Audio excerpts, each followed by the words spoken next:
game, Bolt Strike, and this is going to be the game of University of Illinois versus UW Madison's Cardinal team.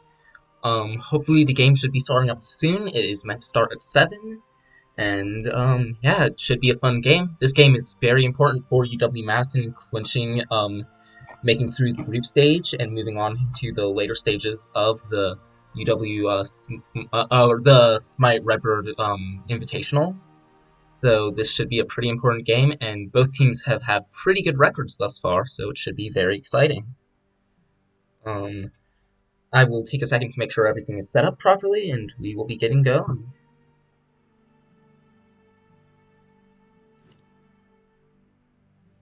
Do I see the titles incorrect? I will go change that real quick. Um,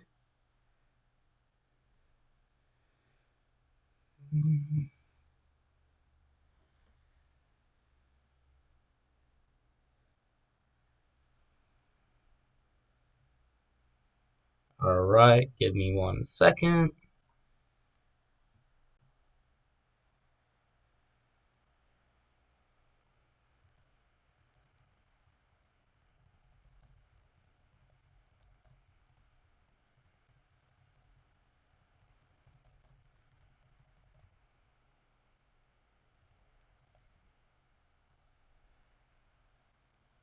Alright, now the title should be correct on that, and hopefully the game should be starting up any second.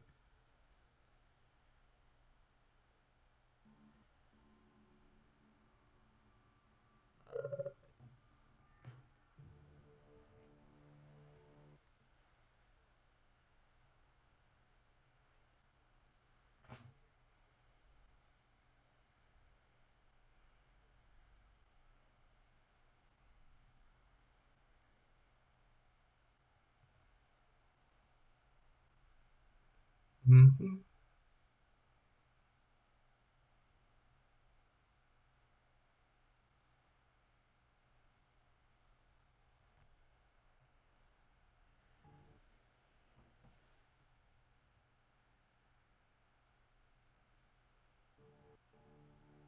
Alright. And if we check, it looks like they are in match lottery. So the game between UW Madison Cardinal and University of Illinois should be starting up here. Let's get into spectator.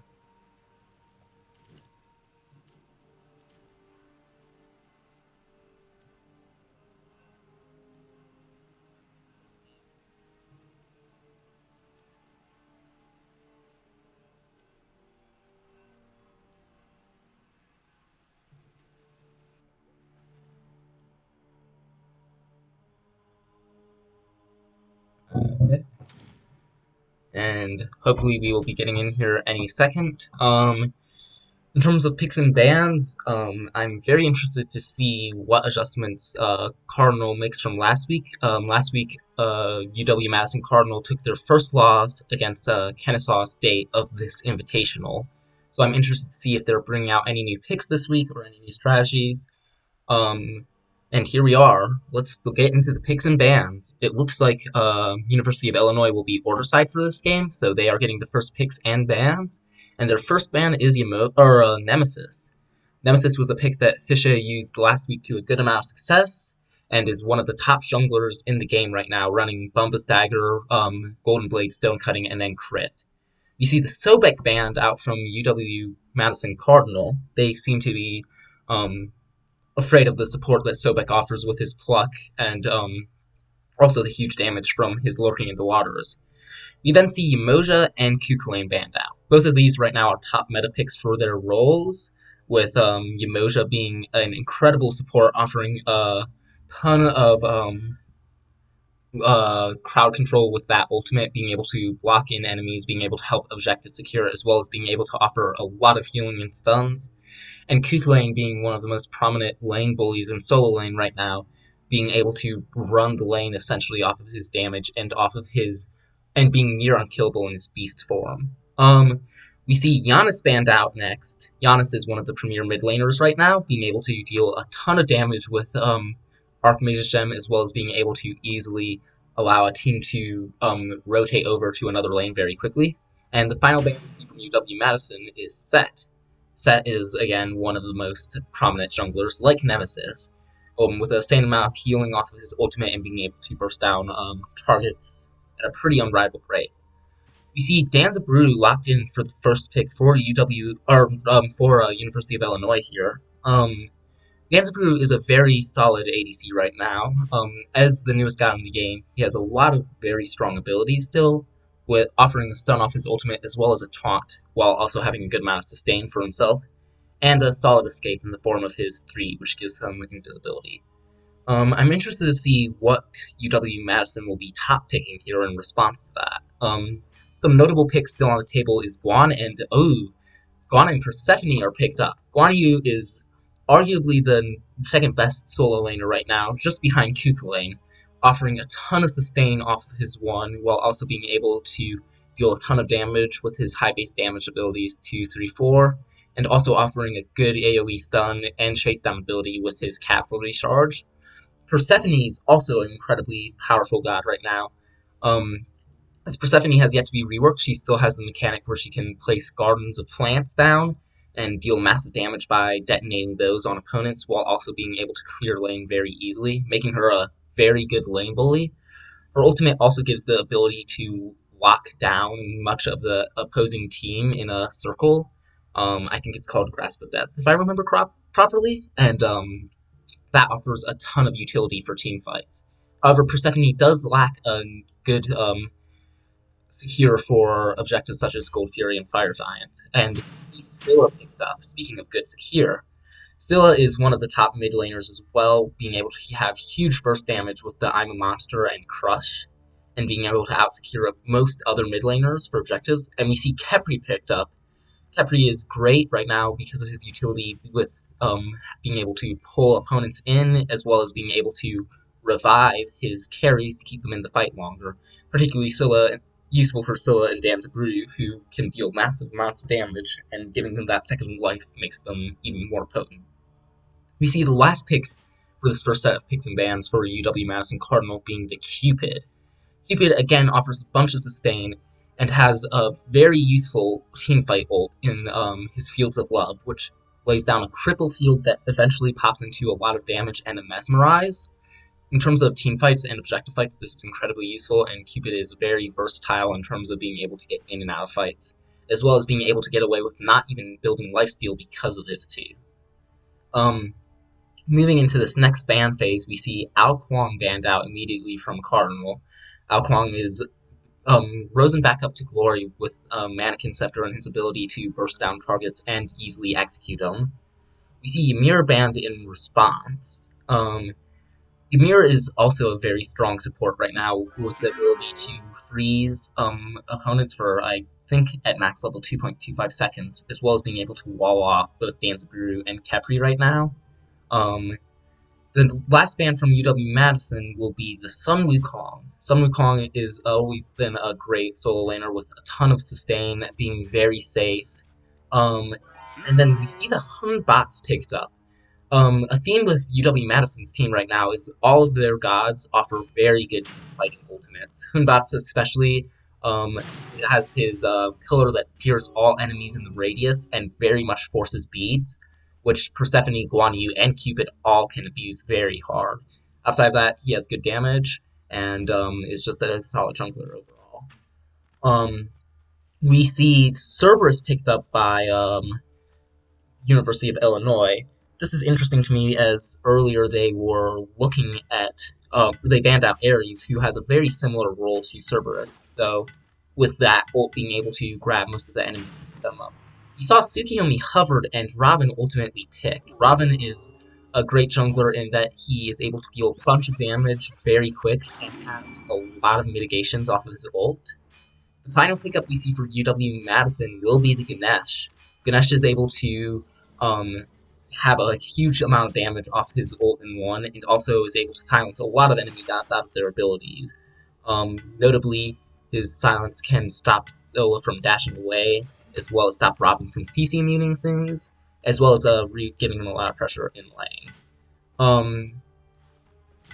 In terms of the matchups we're going to be seeing Cupid Ganesh versus Cerberus Danzaburu, or Oh, it's a Cerberus solo lane, I just realized. Yeah, so we'll see Cupid Ganesh versus Khepri Danzaburu. Khepri is a bit more of a passive god in lane, but can go aggressive, and Danza has an incredibly good wave clear, so I would not be surprised to see level 1 aggression out of UW Illinois for duo side. However, Ganesha also has a very strong wave clear, but Cupid's Heart Bomb is a bit less effective. So in that first trade, I expect we'll see that depending on how UW or University of Illinois wants to play, they might be try and force a play off that first wave. We'll see Guan Yu versus Cerberus. Cerberus does very well into Guan Yu because of that passive, stealing those heals away from Guan Yu. Also, Cerberus is able to steal the heals from Persephone and Cupid as well, making him a very good pick into this team comp. Um, Also, later in team fights, his ultimate offers a lot of value with being able to grab anyone that doesn't have beads. And since the Ganesha probably will not want to pick up beads, that will be a guaranteed grab every single time, being very useful as if you can get Ganesh out of the fight and burst him down early, that is incredibly valuable. It also sets up very nicely into Scylla's I'm a Monster to secure kills. So the one thing that Cerberus does struggle with in solo lane is that his clear and boxing capabilities do not parallel that of other solo laners as well. So if the Rearm on the Guan Yu is able to put on enough pressure, we might see the Cerberus struggling a little bit. As even with his passive, he should still be getting out sustained, and Guan Yu's 3 is able to do an immense amount of damage. Then for the mid lane matchup, we see Persephone versus Scylla. I'm expecting this is where we're going to see a lot of action, as both of these gods are incredibly powerful at bursting down enemies and controlling their lane. A simple Scylla Sycam into Crush can burst down Persephone, but Persephone's plants, if she gets enough of them up into a Grasp of Death, can just as easily kill Scylla. So it'll be interesting. And then Hunbots versus Robin. Robin is able to apply a bit more pressure with early ganks, being able to deal a lot of damage with his abilities very early on, whereas Hunbots really likes to get his ult up as fast as possible and utilize that to get his kills.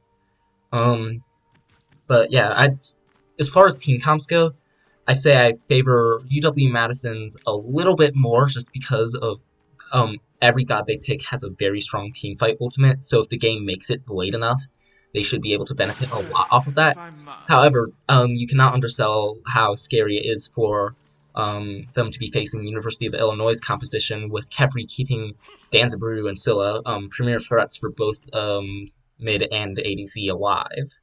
And it looks like we will be getting into the game right now, and starting it up and seeing how it goes.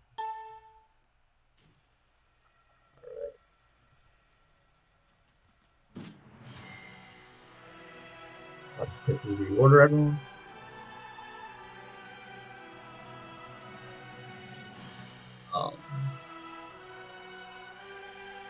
We're just waiting for a few people to load in. As soon as that happens, we will be good to go.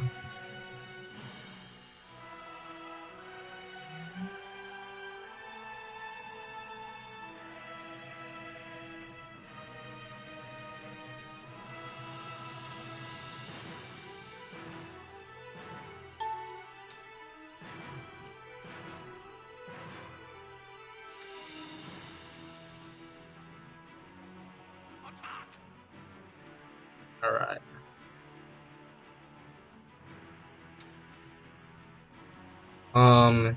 So looking at items at the start, we are seeing a Tainted Steel picked up immediately by the Cerberus for the large amount sustained from both Guan Yu in lane, as well as from the Cupid and Persephone later into the fight. Also the Tainted Amulet at a level 20 will synergize very well with his passive, giving him a large amount of heal stealing. We see Cupid go Lever's Call, Stage 1, or Morningstar, which will probably be building into a Transcendence here, if I had to guess. Then we see, interestingly, we see Boomba's Dagger Tier 2 shoes for both of the junglers right now. And we see both mid laners picking up Archmage Gem, and Scylla's opting to go Lost Artifact, likely rushing for that Rada Tahuti, whereas looks like Persephone is going Magic Focus, probably going to go straight into either Spirit Vessel or Divine Ruin. Then finally, you see Watcher Gift Shoes from both supports. Interestingly, they both picked up Shell here, so they're both going to be playing a slightly safer game. We see a Blink from both Cerberus and Raven, and as well from Guan and Hunbat, so they will be likely trying to engage fights with that. And yeah, we'll see how these early trades go. We see that immediately with both getting to lane, it looks like UW-Illinois is out clearing, or University of Illinois, sorry, I keep messing that up. University of Illinois is out clearing UW-Madison slightly for that first wave, but it looks like neither have taken serious poke and both are in a pretty stable position still. In terms of mid lane right now, Illinois and Madison's clear are pretty matched right now, each deciding to trade out one of the side camps. We do see that the duo lane from Illinois is able to pick up that first mid camp without being contested, which is good. Also, the first Totem of Ku is going the way of Cerberus, who already has a level lead on Rearm on the Guan Yu. However, we will see if that is able to be diminished as Guan Yu's abilities come more online. We see Scylla getting a little bit poked out, but both Scylla and Raven have already hit 3, with Humbots and Persephone just taking over. It looks like they're going to go and split the back camps, actually. Whereas Persephone is going to stay in lane and get this wave pressure. In dual lane, we see that Danzaburu has an early level lead on Cupid. Cupid gets pulled here, gets put into Danzaburu top, but a good dash will get Venom out of danger here. However, it shows that Illinois is able to look for aggression on the side. Once again, Danzaburu's early clear being that of Cupid's and allowing for a lot of opportunities in this early game. Outside of that, right now, the other notable difference showing up is in solo lane. Cerberus has a pretty strong start against Guan Yu. Guan Yu really needs to have a few points into his 3 before he's doing a lot of damage. We see Ganesh get pulled this time, again dashing away before that taunt comes out from Danzaburu, staying safe. However, it shows that if the UW-Madison's not careful, they can be caught out very easily. And it looks like we're going to see a purple buff invade on this dual lane side right now. Madison is aware of it and are looking to see if they can contest King Khepri with autos, but it looks like they will let that fall. Khepri and Ganesh both get rooted. Ganesh goes for the gets pulled in by Khepri, walking around the taunt that's already out, and there we see the shell come out from Madison, keeping Ganesh and Gator alive for the moment. In terms of other lanes, both mid with Scylla seems to be in a still fairly stable position. Persephone's a little poked out. Both Scylla and Persephone are at 5. We see Raven ult in on Persephone. Persephone forced to dash away. Scylla goes into I'm a Monster. We see Persephone ult comes out, but Raven manages to pick up the kill. That goes first blood to University of Illinois here. That's very unfortunate for Collision on the Persephone. That will put him a little bit behind for the later parts of this game, but Persephone is still incredibly useful. With her ultimate, even if she is a level under. And now we also see that Cupid is making up for some of this farm, being able to get the middle camp. However, it's very scary for him right now, being level 4 and low on mana versus a level 5 Danzaburu, who can ult him and very much just burst him down immediately. In terms of solo lane, we can see that the level difference has balanced out once more. And it looks like Ganesh and Persephone might be trying to make a play on Scylla, but they let her back.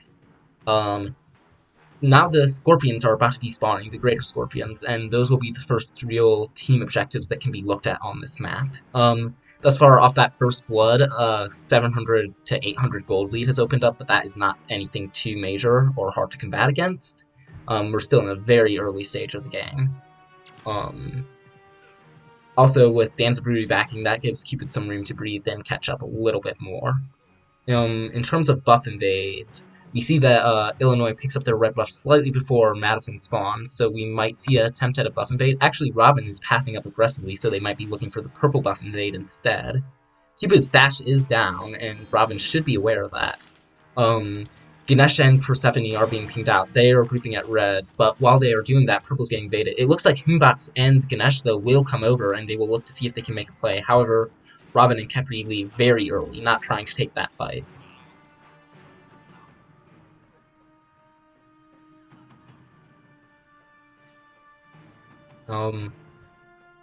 Once again, we're still waiting to see UW Madison make a play with the ultimates they now have online.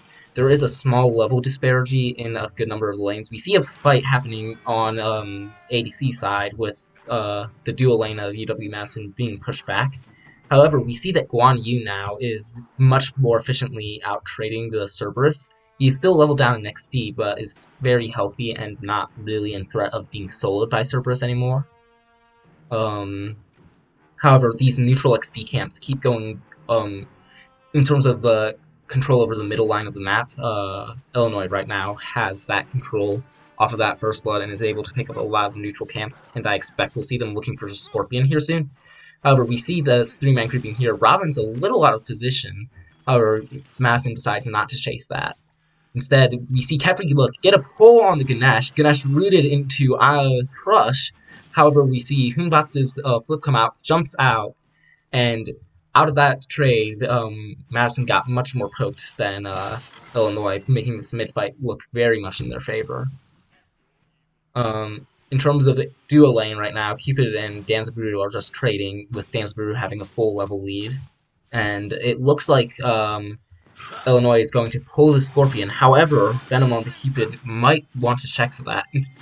Instead, it looks like he's waiting more around his purple buff. However, it appears that Scorpion will go down the way of Illinois.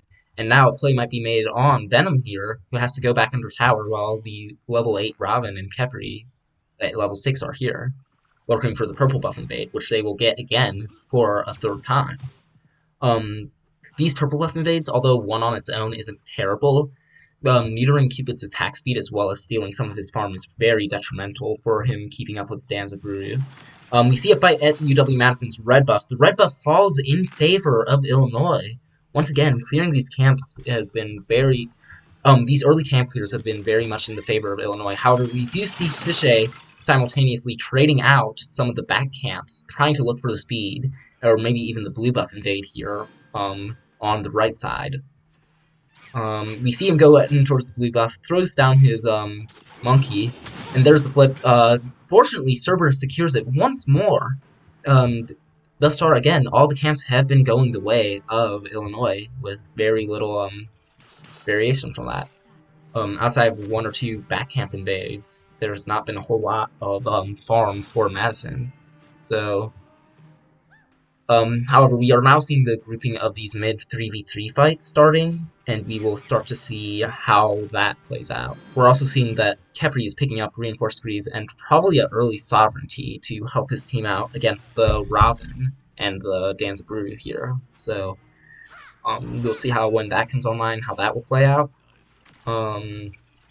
Scylla just opted to go purple boots instead of blue boots here, wanting to have a little bit more power and a and lifesteal after a crush instead of having that little bit of extra cooldown.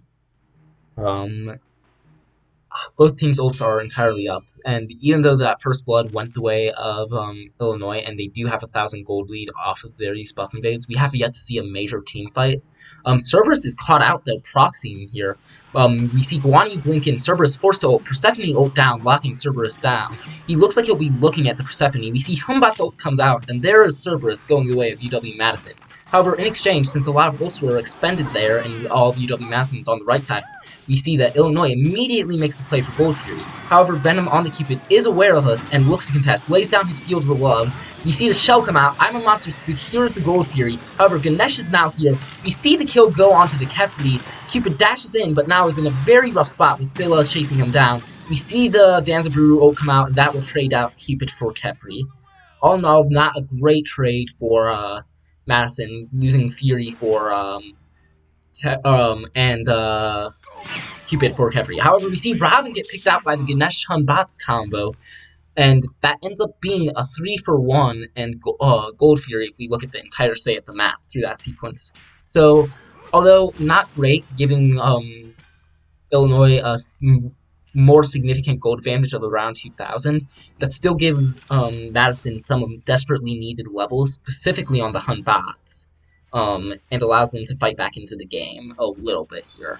Once their ultimates start flipping back over, I expect we'll see a fight on this Pyromancer coming up soon, to try and mitigate that loss from the damage from the Gold Fury for Madison, or to further that lead for Illinois. Most of we see with that Gold Fury, though, some significant items have been finished off for Illinois. Mainly the Rata Tahuti on the Scylla is very notable, as well as getting a Devo's Gauntlet finished on the Danzaburu. Those both are pretty large power spikes for these characters, especially the Rata Tahuti, that will give them a lot of presence in these upcoming fights. We see that Madison is a little bit behind in their itemization still because of that gold differential.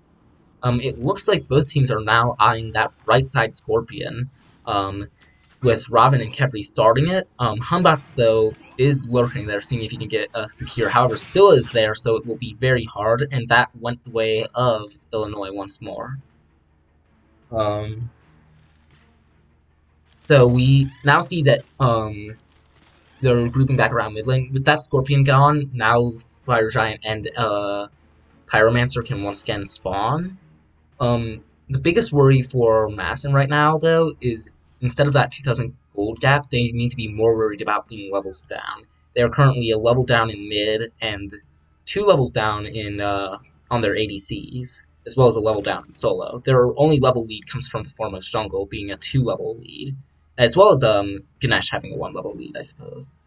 But so we should be looking at Fische and his Humbots to be making plays here, taking advantage of his extra damage and itemization. If Madison can catch these levels that they lost from the early buff invades and then start taking team fights, we saw that they are able to pick up kills and fight into Illinois right now. So it still is very much anyone's game, although I'd say in these fights Illinois has a slight advantage just off of their golden levels. You see that Kepri is now lurking right side, maybe looking to leap around on Madison. However, instead he is placing wards for a potential Pyro. He starts up the Pyromancer with most of Illinois converging, and I don't know if Madison knows. The only one nearby is Ganesh, but Crush will out-secure Ganesh, and Pyromancer goes down for free, with Robin then going on to Ganesh. That is now 2 objectives that go the way of Illinois without Madison being able to do a whole lot, which is very detrimental for their positioning, just in terms of them not being able to have enough gold to really fight into the itemization of the Illinois. However, again, Pyromancer is not the largest objective ever. It only gives around 1,000 gold, so although it is beneficial, it still doesn't change his position that much. I think the real determining fight that will give a team a solid advantage will be at this next spawning Gold Fury, or I believe it will be at Oni Fury, actually. And when that spawns, that will be a very important tool in terms of getting some of these towers down and picking up some of the gold on the map, as well as determining which team is able to fight better in these team fights. As we said on a God Select, UW Madison's comp is very good for team fighting, with a lot of ultimates that are incredibly powerful for those sort of situations. We see UW Madison eyeing their purple buff, setting up wards here for that upcoming Gold Fury. We see that Illinois is also counter-grouping there, with some emotes popping off from both the junglers. But both teams without their solo laners are now grouping around this Fury. Right now, Ward Vision is in favor of Madison on this side of the map, and it looks like they are trying to posture to take it on spawn. However, now the Fury is up and spawned, it is Oni Fury, and both teams should be looking to, or eyeing this Fury and seeing what they can get. Raven is pushing pretty deep into the jungle, with Ganesh and Humbots waiting. Right now is a bit of stalemate. Guan Yu, however, has been caught very deep, invading the back camps of the team while they're grouped over there. And we see that everyone now, again, all 4 are now grouping around the Oni Fury from both sides. We do see that there has been a successful counter ward and oracles gained from Illinois. Or not a counter ward, that's still a Persephone's ward. So now both teams have vision on the enemy Fury. We see that both the mid laner and we see Persephone and Khepri backing, as well as Robin. So they're not looking to take that 4v4 quite yet. However, we might see that with this enhanced purple buff now, Cupid might be feeling a bit more comfortable to fight into the enemy team. We now see that Guan Yu has also come over to this side of the map, as well as Cerberus. So now they'll be looking to take this actual 5-on-5 fight. Cerberus is standing on a ward, so the team is aware of him looping around. We might see him caught in a very awkward position here, having to jump out. It looks like neither side is too eager to engage yet, though, until all their members are there, with both Robin and the Humbats being a little ways out. We see that Guan Yu pokes out the Cerberus a little bit, and Humbats has finally made his way towards the fight. Now, with both teams 5 all the way up here, they are now looking to actually take this team fight. Khepri pulls Ganesh in, gets taunted immediately by Danzaburoo. However, we see Grasp of Death come out, as well as Ganesh ult. The first death goes the way of UW Madison picking up the Khepri, and then the support goes down. Fisher with a huge kill, though, on the Scylla, and jumping in on the Cerberus here. Persephone very low, but Rira manages to pick up the kill here, and right now it's a 3-for-1.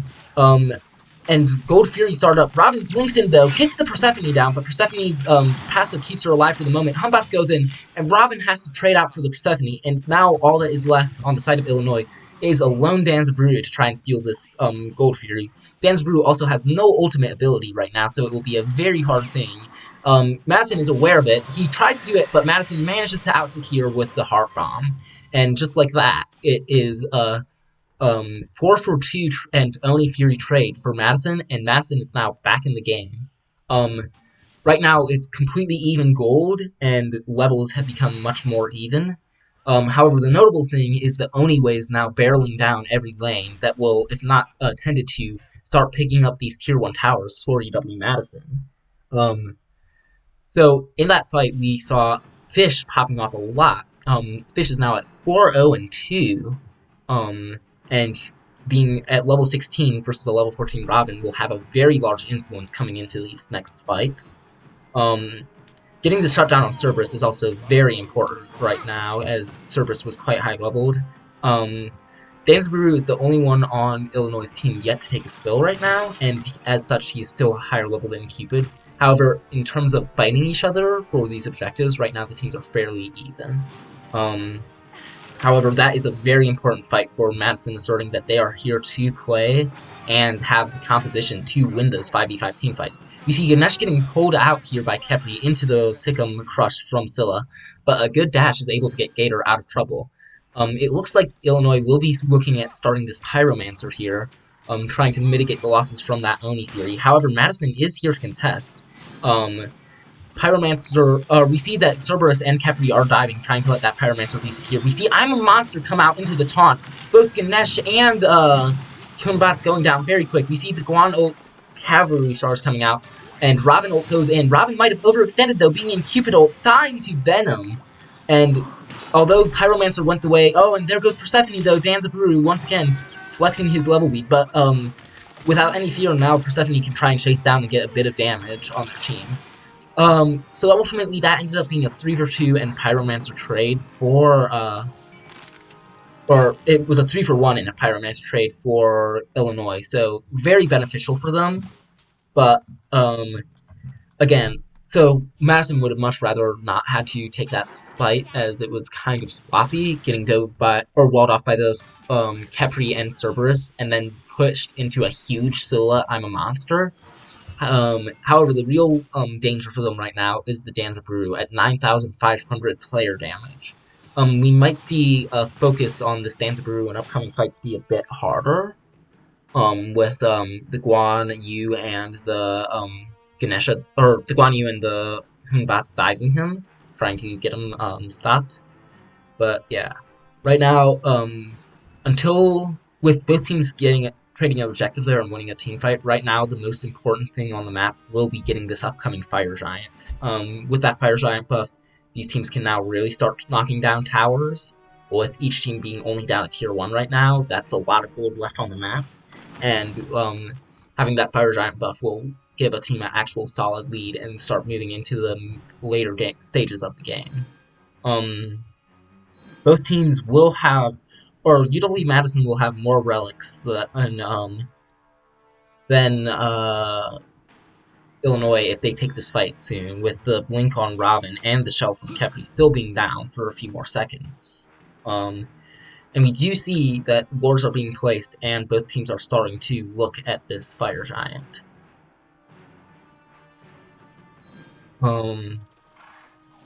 Sil right now is still left in mid lane. Kefri is being pinged out by Madison. The greater score. Oh, we see Hunbat's get pulled into a Dance Brew taunt. Hunbat's forced to beads jump away. We see Cupid ult and Persephone ult come down, as well as Ganesha ult trying to lock them in. However, Cerberus blink ult doesn't manage to get the Hunbats though. Cerberus taking a lot of damage and being put just below half health. Although that trade does go in favor of Madison, they use a lot of their ultimate abilities and are not able to pick up a kill here, with only having the Hunbats and Guan ult left. However, both of those ults are incredibly valuable in and of themselves, and Cerberus ult is down, meaning that Hunbats can play a lot less scared, despite having his beads down from that Danza Brew taunt. It looks like they're still positioning for a Fire Giant here. Ganesh also has their beads down, though, notably, so if they get caught by Danza's Brew taunt here into a I'm a Monster, that can spell trouble. Scylla also has a very strong 2-level lead, so there should be a lot of damage coming out of her. But, yeah. Right now, we see Kefri going in, trying to get a bit of poke on the Persephone, with, Illinois pushing a little bit further up than Madison is willing. We see Guan Yu getting dived here by the Cerberus, however, they are not willing to overextend and try and get him.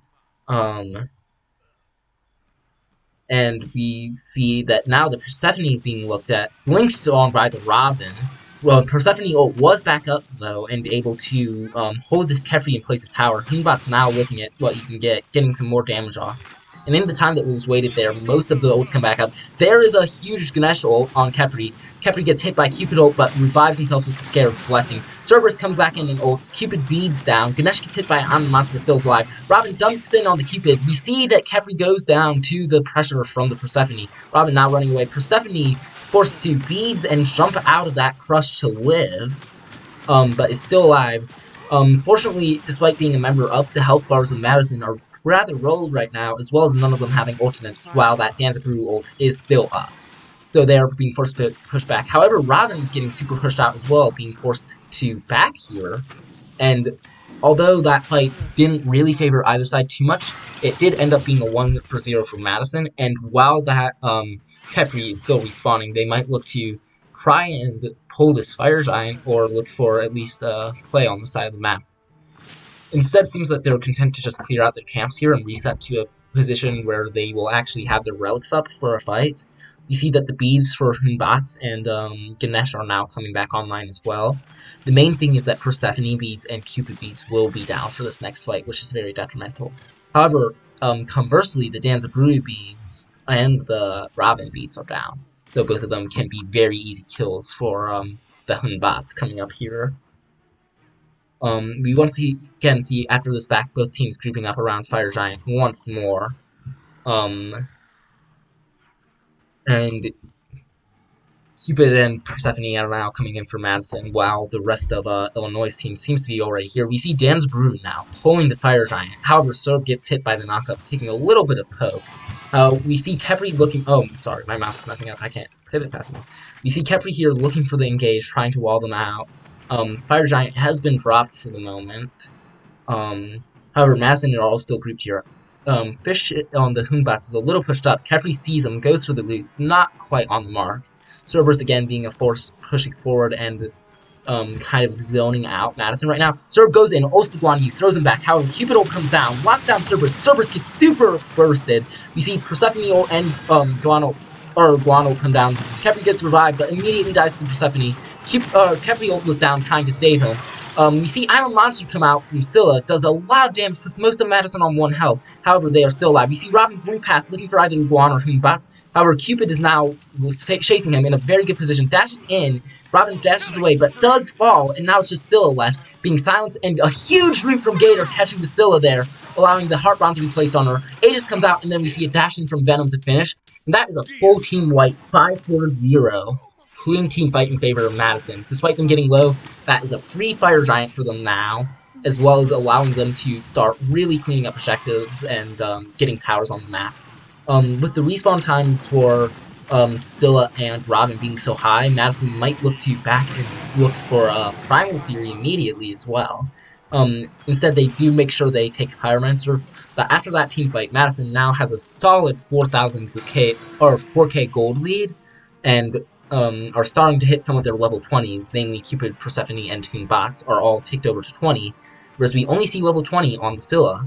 And those level 20 starter items are super powerful right now, so having those for this next fight will be very big, if they have the gold to pick them up, of course.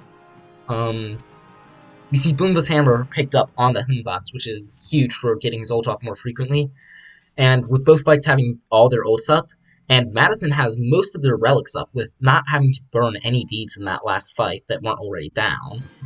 This next fight is looking like it will be very rough for Illinois if they don't wait out their relics. Illinois does try and pull the Primal though, knowing that Madison backed. Cupid is the only one there. Cupid does throw down the Heart Field's Love and manages to steal that Primal Fury. That is Venom managing to take the Primal Fury in a 3v1 and get out for free. And that is incredibly detrimental for Illinois, who expended a lot into trying to take that Primal and was that easily stolen away.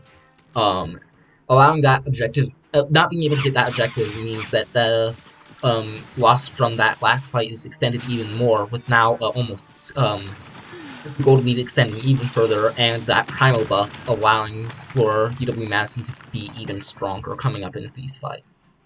Madison groups and takes out that left tier 2 immediately, and now rotates over to mid to look to siege this right tier 2. We might see a soft defense put up by Illinois here, but I doubt we'll see any real contesting here. As that is exactly what we see. Cupid pinging that mid tier 2 and takes it down pretty quickly. Oh, it doesn't go down quite yet. We see a big stun out. Ganesh silencing, trying to catch Guan Yu, however, it's still good. We see Ganesh come out, do a ton of damage. That was a huge ult from Gator. Allows Venom to pick up this kill. Kefri's ult popped. We see I'm a Monster not quite hit the mark. Kefri goes down. Kefri and Scylla ults down, and now that sets up for a mid-Phoenix siege pretty easily, with the mid-Phoenix going down immediately. We're also going to see Madison make the safe play, and instead of trying for it, and immediately use their Fire Giant and go and burst down right Phoenix. Knowing that Scylla's ult's down makes this a very safe position for them right now, and with both Phoenixes down, they now look towards that middle Titan as Wave crashes in. However, they seem to ping out that left tower and instead decide to play it safe, trying to clean up the left tower and get that last bit of presence off the map for Illinois, and maybe even look at the Phoenix afterwards. We now see that Madison has, from those towers they got with this FG, 11k gold lead, which is very, very difficult to fight into. At this point, what it will take for Illinois to come back is going to be an incredible siege defense on either that right Phoenix or the Titan, depending on how Madison decides to fight, or a Fire Giant steal if Madison decides to wait for that FG to come back up. With the relic states of Madison once again being very good with all their beads up while Cerberus and Danzaburuu beads are down, Madison must be feeling comfortable taking a fight sometime soon, although FG will be wearing off them pretty soon. Also notable is that with Fire Waves pushing up both mid and left, Madison has a lot more flexibility to clean out the jungle, as their waves will press themselves and force Illinois to have to defend. In terms of builds, let's take a quick look. We see that Cupid is going crit build with Berserker's Fail Not Wind Demon, whereas Danzaburuu also does the same Fail Not Wind Demon, but picks up an Executioner instead to help out his Robin shred a little bit harder. We see the Archmage's gem online for both Persephone and Scylla, so they will both be doing a lot of damage right now. Robin and Hunbots both got their Bumba's Hammer and their ability damage online. We see Kefri get a root on Ganesh, tries for the pull but gets silenced out. we see Cupid ult come down, not Kefri. Kefri ult scares Blessing down and pops. Moonbots comes in, Fish huge there, gets the double kill off his ult, and then the monkey teleport immediately. Still pushing the Iron Monster. Fish blinks past the Iron Monster, however, the Crush will pick him up. In the backline there, it looks like Danzabrew was also picked up though, and Fish's play there allows him to make a lot of ground. And now with only Lone, Scylla, and Robin left to defend, Scylla getting massively poked out, Robin just backs to get there, and now Titan will be under attack. FG buff has fallen off. Robin ult down though, and with Ganesh silencing him out, there's very little that Scylla or Robin can do, and that is game one going the way of the UW Madison Cardinal.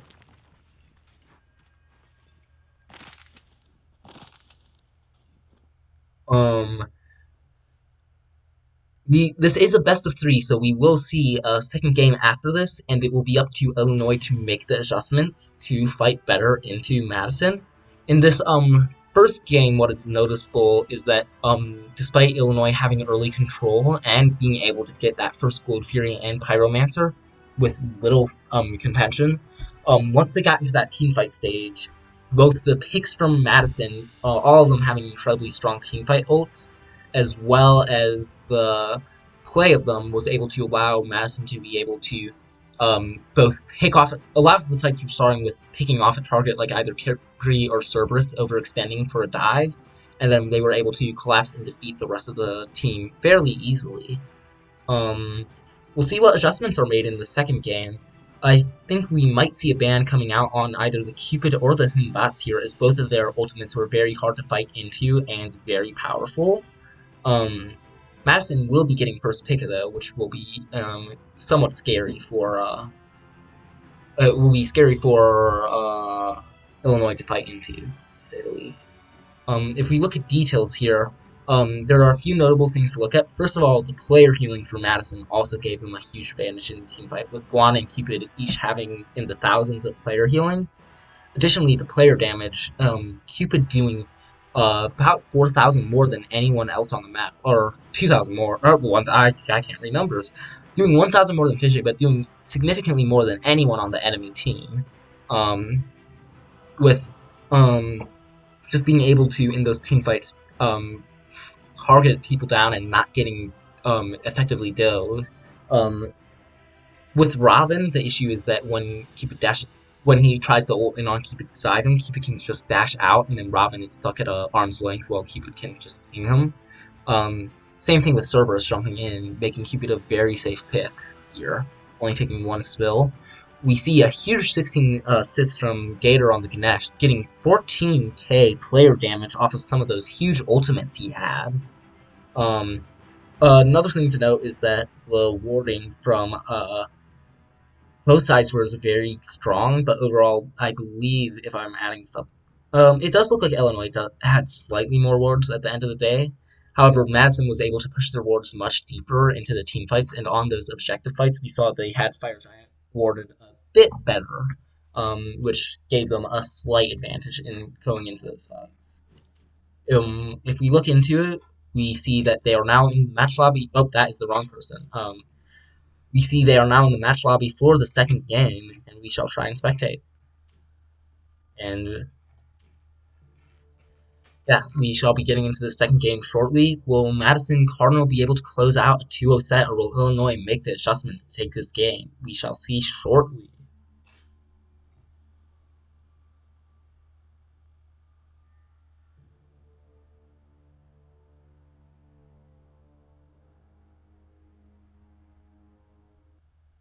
And here we are, getting into the picks and bans.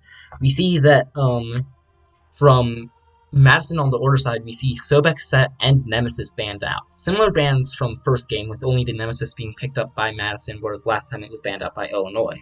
Interestingly, we see the Umoja and then the Danzabrew, which was very strong on we see the Danzabrew that was very strong on Illinois side banned out, and then the Giannis as well. So each side, with that allows Kukulane through though, and allows a first pick Kukulane for Madison. I know Madison favors this Kukulane a lot, thinking that it is incredibly potent in fighting just because of how bulky and how much damage he can get off. I know they also have been trying running him in both solo and jungle, so I'll be interested to see which way they go with him here. In response, we see the Humbats Persephone picked up by Illinois, taking those two gods away from Madison, trying to get them on different picks. We saw how scary both of these gods can be last game, with their ultimates providing huge value and being able to deal large amounts of damage. We shall see how Madison responds, though, to these two picks coming up shortly.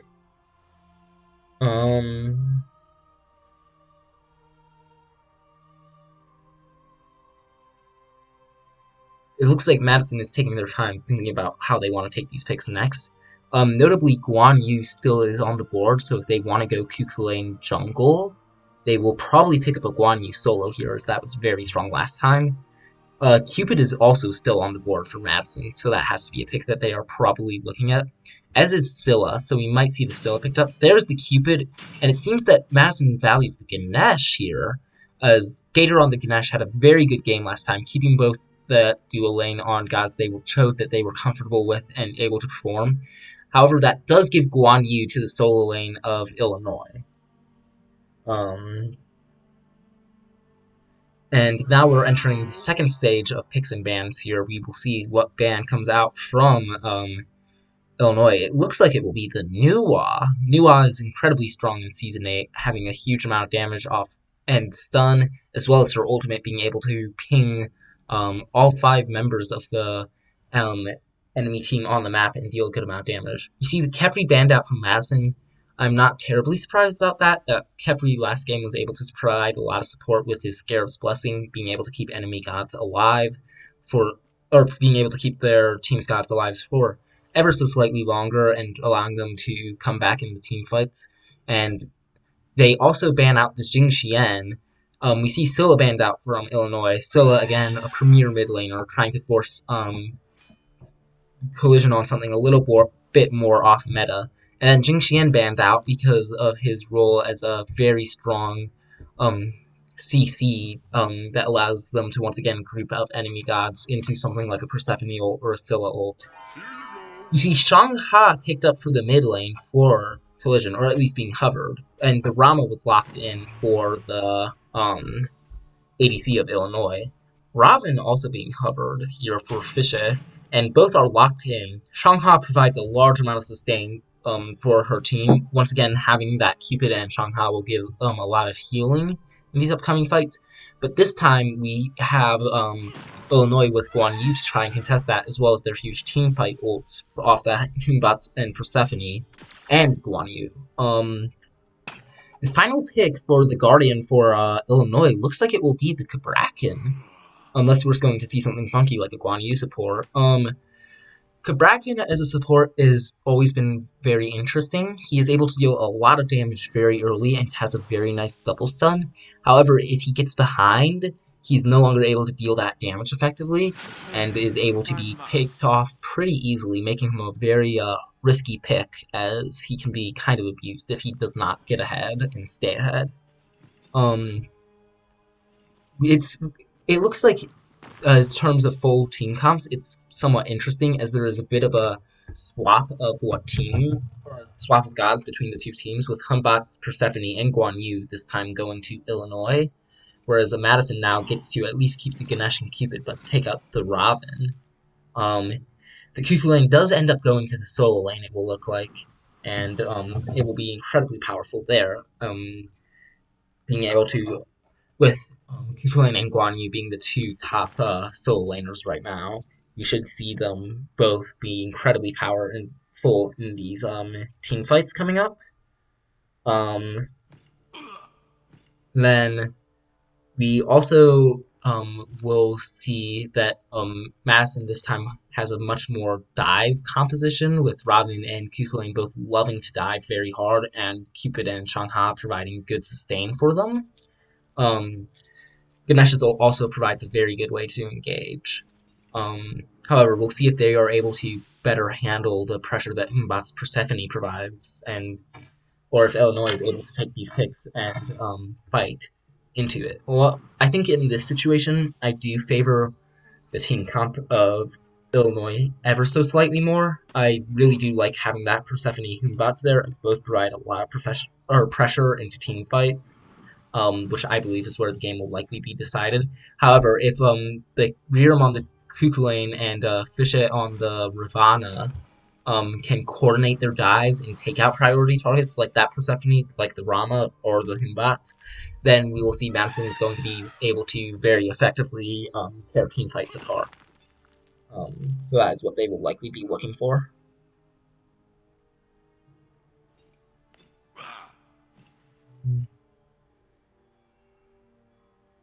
And with only 30 seconds left to go, we will then be in the game and ready to see the second match. Once again, for people joining, right now UW-Madison is up 1 game to University of Illinois, and in this best of 3, if they manage to close out this game, they will take the set. If Illinois manages to secure the set, it will end up going to it will end up going to one more game that will determine the set. Once again, the set is incredibly important for Madison, as it should clinch them passing the group stage of the Invitational tournament. So they will be probably looking to close it out here if possible. We shall see if Illinois allows that to happen. And here we go. The game is now going to be starting up.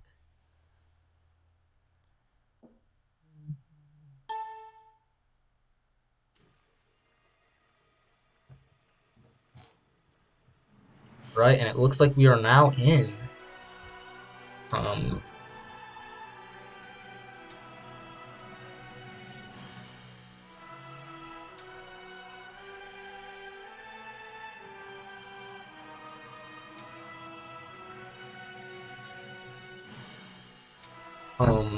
All the players are, except for Collision, are now loaded in, and within the next 10 seconds we will see what items these players decide to go here.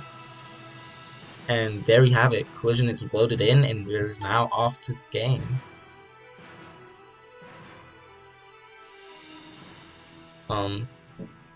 Immediately we see the same Leather Cowl Transcendence build from Cupid started off here, as well as Warrior Axe from both Guan Yu and Cuchulainn. We see Conduit then picked up by the Shangha, and then the Bump Spear Tier 2 shoes from both the Raven and the Nazi once more. We see that Blink is picked up by the Kavrikan, so we might see a lot of early pressure in this duo lane off of that Blink. Equivalently, though, while the Humbats picked up beads, we see, interestingly, that Fishet on the Raven picks up a Blink here. That means for the first 12 levels, he will not be able to fight into that Humbat's ult very well, unless he is able to react and ult through it. You see that the Cuchulainn also picks up a beads, or a Blink, so he will once again be looking for that early pressure, whereas Guan Yu opts to go with the Sunder here. In terms of clears, we, similarly to before, Rama Kraken have a somewhat solid clear. However, I'd say it's slightly less impressive than Danza Guru, so we might see the dual lane fight go a bit more even here off the start. Of course, all depending on how quickly they can clear this mid camp. It looks like the Persephone and Shangha will get to lane pretty evenly. Collision on the Shangha will have to play somewhat safe to avoid being super out-pressured by Persephone here, who has a much better lane clear. In duo lane, though, we see that the wave pressure once again has gone the way of Illinois, forcing the Venom and Gator back on the tower, with both Kraken and Rom on level 2, and that Blink still in line for Kraken. We might see a play happening here soon. However, we do see Hunbats here lurking on the right side with Cuchulainn and Guan Yu boxing. Guan Yu going in on the Cuchulainn. He hooks out, pushes Guan Yu toward tower, and gets back to his tower, and the Hunbats is not able to make a play on Rearm here, and instead is going to lose level advantage to the Fishet, who made a more traditional start, going straight to mid. And even despite that trade, Cuchulainn still came out on top, having a level lead here on the Guan Yu and out-poking him. In terms of duo lane right now, we see that although wave is still being out-cleared, we see that the Kraken has been pretty poked out. It looks like Bracken and Rama are going to be looking at oracles maybe here, coming over, with Gator on the Ganesh following them. However, we see that Robin has been collapsed on by the Bracken. Shang-A is here, dances away. We see a huge silence from Gator on the Ganesh. And now it's a 4v4 incredibly early. We see Humbats come in. Robin, however, nearly picks up the Humbats. A stray arrow from Fishay gets through and gets up the kill there. However, we do see in exchange that Gator does fall. And interestingly, the Guan Yu manages to solo Rearum. And now, with the dual lane returning to Venom, we'll see if another kill is picked up. Kukulane losing that kill there is very important in terms of how the rest of the solo lane matchup will progress, as he now has a 1 level lead on the Kukulane, which prevents Kukulane from easily boxing into Guan Yu. And now we'll have to play a little safer coming up, and we might see Guan Yu able to make some earlier rotations. However, Venom getting that kill there on the onto the, I believe, Hunbats is very big for Madison as well, though. Having that kill on the board gives him a good amount of XP to catch up losing these earlier waves, and puts the Hunbats a little bit more behind Raven. We do see a purple buff invade actually coming out from Illinois once more, being able to secure this purple buff for the first time. Persephone is also pushing Shang-Ha back. We do see Robin come to lane though. It just focuses on wave while Persephone jumps away, as he didn't have ult yet. Just takes over to 5 and gets ult. So we might see some ganks coming out of the Robin. The Hunbats, conversely, is still level 3. Hunbats really profits off of having his ults for gank. So being this far behind this early is detrimental, and despite Rearum taking that early spill, he still seems to be out-pressuring the Guan Yu, even being a level down, able to pick up that totem and keep him pushed back. With Rearum now taking over to level 5, it will be fairly even here, with Guan Yu only having a slight gold lead. We do see Hunbats looking at Shang-Ha though, who is low on health and mana, and since Persephone does have ult up, if Hunbats picks, they could look to try and pick Shang-Ha here if she doesn't play safe enough. Instead, Hunbats looks like they're going to look at possibly right, pings it out though, or Madison pings it out and is able to have Rearum back off appropriately. We do see Fishay make a gank on the Robin. Dunk's not quite on the mark. They're into the tower though. Cupid hitting every single auto, but Fish will take a spill to the tower, making it a 1-for-1. Unfortunately, Fish did not quite land the ultimate there, which was very detrimental to that gank, as he does require the farm, but the Ravna still did die, putting the Cupid even ever so slightly further ahead, and with Fishay already having the lead to the Hunbats, that just equalizes it, so it's not a terrible trade for Madison right now.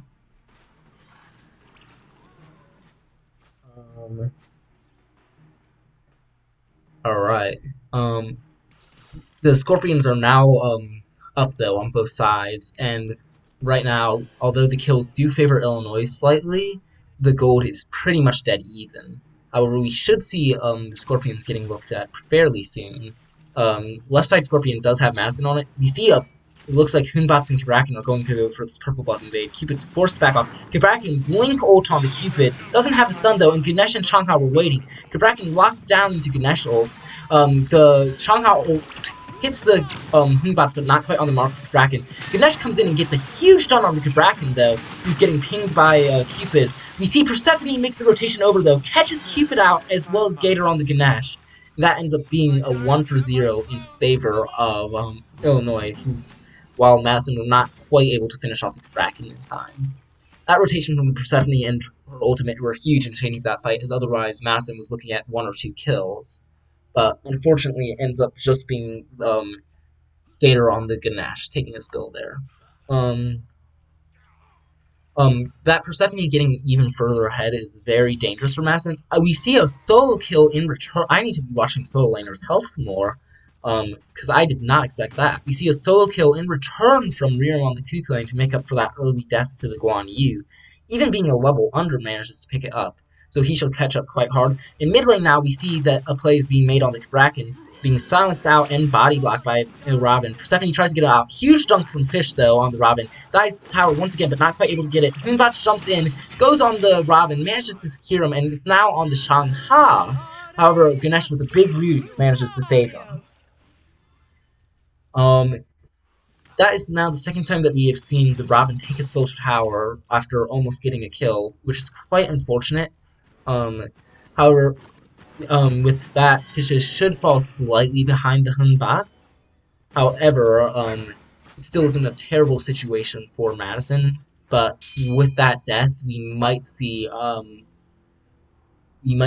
that Illinois will take a gander at one of these two Scorpions. Yeah, I agree. They're very close. Madison right now is very close to getting several kills, but they seem to be a bit over-aggressive here, overextending and tower diving at very low levels for kills when they instead could back off and just take an objective, with, well, relatively low risk.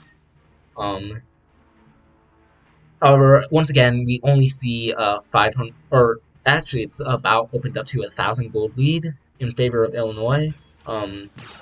It's a bit scarier this game than it was last game because I would say the ultimates and the god choices of Illinois favor the team fight a bit more than those of Illinois or than those of Madison.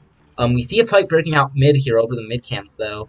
Boom! It looks like Moonbot's going to try and chase down the Ganesh. Bracken here. We see Moonbot's into Bracken will come down. Ganesh does manage to come out in time. Moonbot's now locked down by Robin. Has to jump over. Is now on the Shangha. Teleports back, though, by mistake to the Robin instead of on the Shangha. Missing the kill on the Shangha and giving Robin, or Fishy on the Robin, a kill. Cupid now makes the rotation over Rama closely in trail. Rama is now here trying to look at the Robin. Persephone, however, managing to pick off the Shangha, Collision going a little too deep looking for that kill on the Persephone. Bracken now getting a stun on the Kukulane who rotated over. Fish blinks in, dunks, tries to get the Robin, but now is in danger of getting sniped out. Guan Yu comes in with the cavalry charge, finishes up Robin, and I think as a net trade that ended up being a 2-for-2 if I recall correctly. No, it ended up being a 3-for-2, I think, actually. Slightly favoring, and at the end of the fight, it appears that Illinois was slightly favored, being able to go straight to the Scorpion. And Ganesh is here going to try and steal, but doesn't quite get it, and the first Scorpion does fall in favor of Illinois.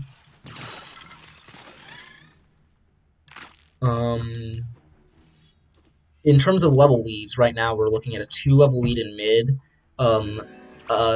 even levels, or a level lead actually for ADC, and then even levels across the rest of the board.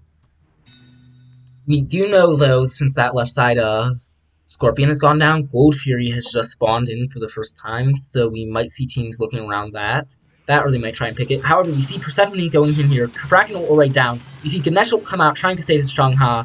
We see a huge Shangha on the Hunbats. Robin makes a late rotation in, but is there finally on time. Hunbat's super poked out. We see that Riam on the Kukulane, though, is still looking for more. Persephone backing early in tower line. We see the blink ult from the Kukulane. This rage is about to pop. He manages to pick up Persephone there, and then hooks out. And Persephone is not going to be able to get anything in return. That team fight went very much in favor of Madison, and with that, they file over to Gold Fury with Venom on the Cupid looking to join them slightly later. And because of how that fight went, even though they didn't pick up a ton of kills, Madison forced most of the members of Illinois to back there and are able to get Gold Fury for free. That slightly more disciplined approach of not chasing too deep and just taking the objective allows them to be put right back into the game and to actually get a small gold lead for the first time this game. We do see that Guan Yu is going to try and trade out this right side Scorpion to try and help out his team a little bit. However, we do see that Riram on the Kukulane is there, and I think he managed to steal it! Unfortunately for Guan Yu, who did spend quite a lot of time on that Scorpion, it will be Madison getting those enhanced buffs. Right now, with that, Pyromancer and Fire Giant are now able to spawn in, so Pyromancer will be the next objective being looked at, outside of just buff invades. We do know though, we do see that there is a bit of a brawl going on in the solo with each of them at half health. Right now, it is a pretty dead even game going into this next objective fight. It looks like Pyromancer has spawned in, and Toonbox is positioning around it, perhaps looking to see if he can get something mid. Guan Yu is now here as well, looking to make that collapse on mid. Raven and Cuckoo Lane are trailing behind, but are positioned on the right side, and we see that Pyromancer is pulled by Toonbox, and is around half health. However, Fishy on the Raven does see it. Kabrakan trying to zone him out. He's still looking at it though, and we see that Illinois is able to pick up that Pyromancer without getting dove there. Madison lets that go, instead opting to play safer instead of trying for a risky steal and fight over something that matters a bit more. In terms of towers, we do see that left side tier 1 is about to fall, which will give a nice bit of gold to Madison. However, it's not the end of the world for that tower to fall, as that gold can be easily caught up by taking the other left side tier 1 at any time. Similarly, Illinois' right side tier 1 is about to fall. We do see a 3-man grouping from Madison in mid here, with a 2-man grouping from Illinois on the left. It seems that Madison suspect that Illinois might try for a purple buff invade. However, as that becomes clear that that is not what's happening, we see that Ganesh and Shanghai do return to mid lane, as Fishy goes and picks up this Scorpion for its team. We do see that Fishy did get the Robin, Venom manages to solo the Robin. I believe he threw his ult off, forcing Robin into ult, and in that sequence he can ping Robin very hard, getting him to low health, and then managing to secure the kill as soon as Robin comes down, getting that huge solo kill. Venom getting ahead is huge, being able to have that level lead and shred into the team, as well as just rotate more comfortably than the Robin. But it shows why Rama into Cupid is such a rough matchup, as well as Cupid ult does force Rama ult, which does normally trade in Cupid's favor if he is able to juke out the shots from Rama. But yeah, with that pick, we do see that there is a level lead of emerging in that duo lane, with Venom now at 4-0 on the Cupid by 14 minutes, actually, making a huge difference, despite not even having the top player damage, with Persephone taking that number. With that, he has a full level on the Rama to make up for the level that Persephone, or the level losses elsewhere on the map. But yeah, that will be very huge going forward. It looks like we might even see an attempted engage here again. Cupid's Heart Bomb just off the mark, but super hooks the Rom and dashes away before fearing that there might be a rotation from Illinois in response. However, that pressure in duo lane will set up very nicely for this next Primal Fury. We see Kabrakan looking mid, trying to poke out a little bit. Ganesh does rotate in here, hits a huge root on the Persephone. Persephone tries to walk out, and is forced to beat that root to stay alive. Humbats comes a little late and is not going to be able to find anything, though. We do see a boxing match between Kukulane and Guan Yu pretty deep in Illinois jungle. However, it looks like people are now grouping around the Oracles and the Gold Fury here. Neither side really looking to take the fight fully, though, yet. Ganesh is a little bit far out, though, and might be looked at, but it seems like Gator will be safe for now, with just enhanced red buff being picked up. Primal Fury is down, and with Oracle Vision by Madison, they try and bait it. Ganesh tries to pull it, but instead it seems that they are more interested in that team fight coming up here. Kukulane has made the rotation over for this fight as well. And a Sentry Ward goes down by Madison to make sure that they have complete vision here.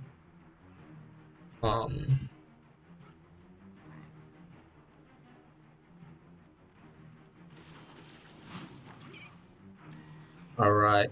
And right now we do see the value of Guan Yu there, being able to heal up all the poke that Hunbots take. We see Ganesh ult come down on Hunbots, and then a huge Cupid ult picks up the Rom before he can get into air. Kabrakan locked down in Ganesh ult still. Will be able to get out. We see Persephone ult come down late, and Guan Yu try and charge the backline. Cupid manages to dash away. Persephone dashes after him, but now he's going to be super caught out. Tries to run back towards the Hunbots, getting silenced out by the Ganesh. We do see that the rest of the team is fleeing, and we see Madison make a decision here that instead of trying to chase, they want to get Primal Fury. And they will manage to get this objective for free. So despite a pretty even early game, I think this will be the first substantial lead we start seeing formed, with about a 3k gold lead now on the board.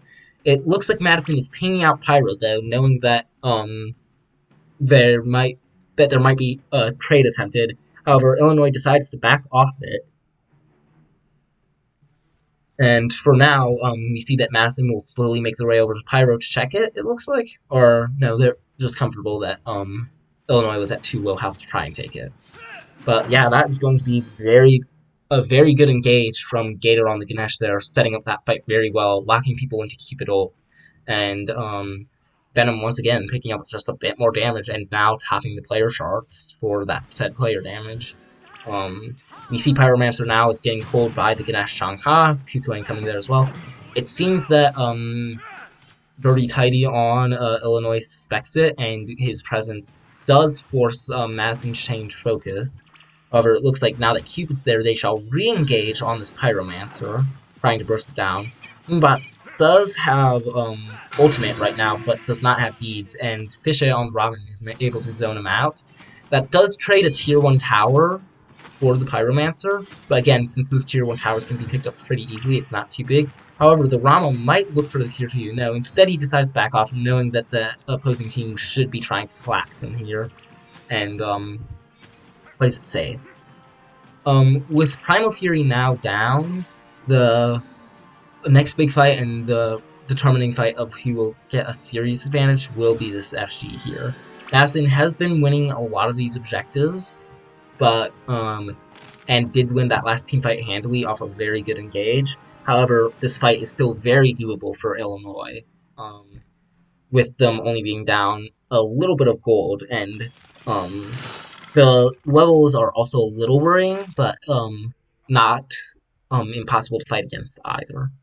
So I imagine that this next team fight is when we're going to start seeing around Fire Giant is when we'll start seeing a huge thing with them. However, Cupid ult down forces Rama into air. Rama is now back down on the ground. Heart Bomb off the mark. After missing that, Cupid dashes away. Rama in hot pursuit, hitting Astral Arrows and cripple on him. Cupid did not build Lifesteal. Hoonbots is here though to try and pick off Venom. Jumps in. However, Shanghai and Ganesh make it there in time. However, Venom does get shut down before he can get away. Persephone ult comes out. Hoonbots is very low though. Fish diving him, chasing him down. Unfortunately, Hoonbots is able to get Blink off. However, on the other side, Kukulane managed to 3v1 and pick up that Robin, trading out the ADC. Or Rama, trading out ADC. Persephone jumps away. Fishay dunks in, gets him. Then Collision goes and picks up the Hunbots, being a 3-for-1. In the back, we see Guan Yu still running. However, Persephone stuck in their dead trance can't do a whole lot. And off of that, unfortunately, Cupid is down, so they can't look to take a Fire Giant off of that 3-for-1. However, instead, Madison will be looking at these left side towers and seeing if they can get a little bit more kills here, knowing that Guan Yu and Kabrakan ults are still down.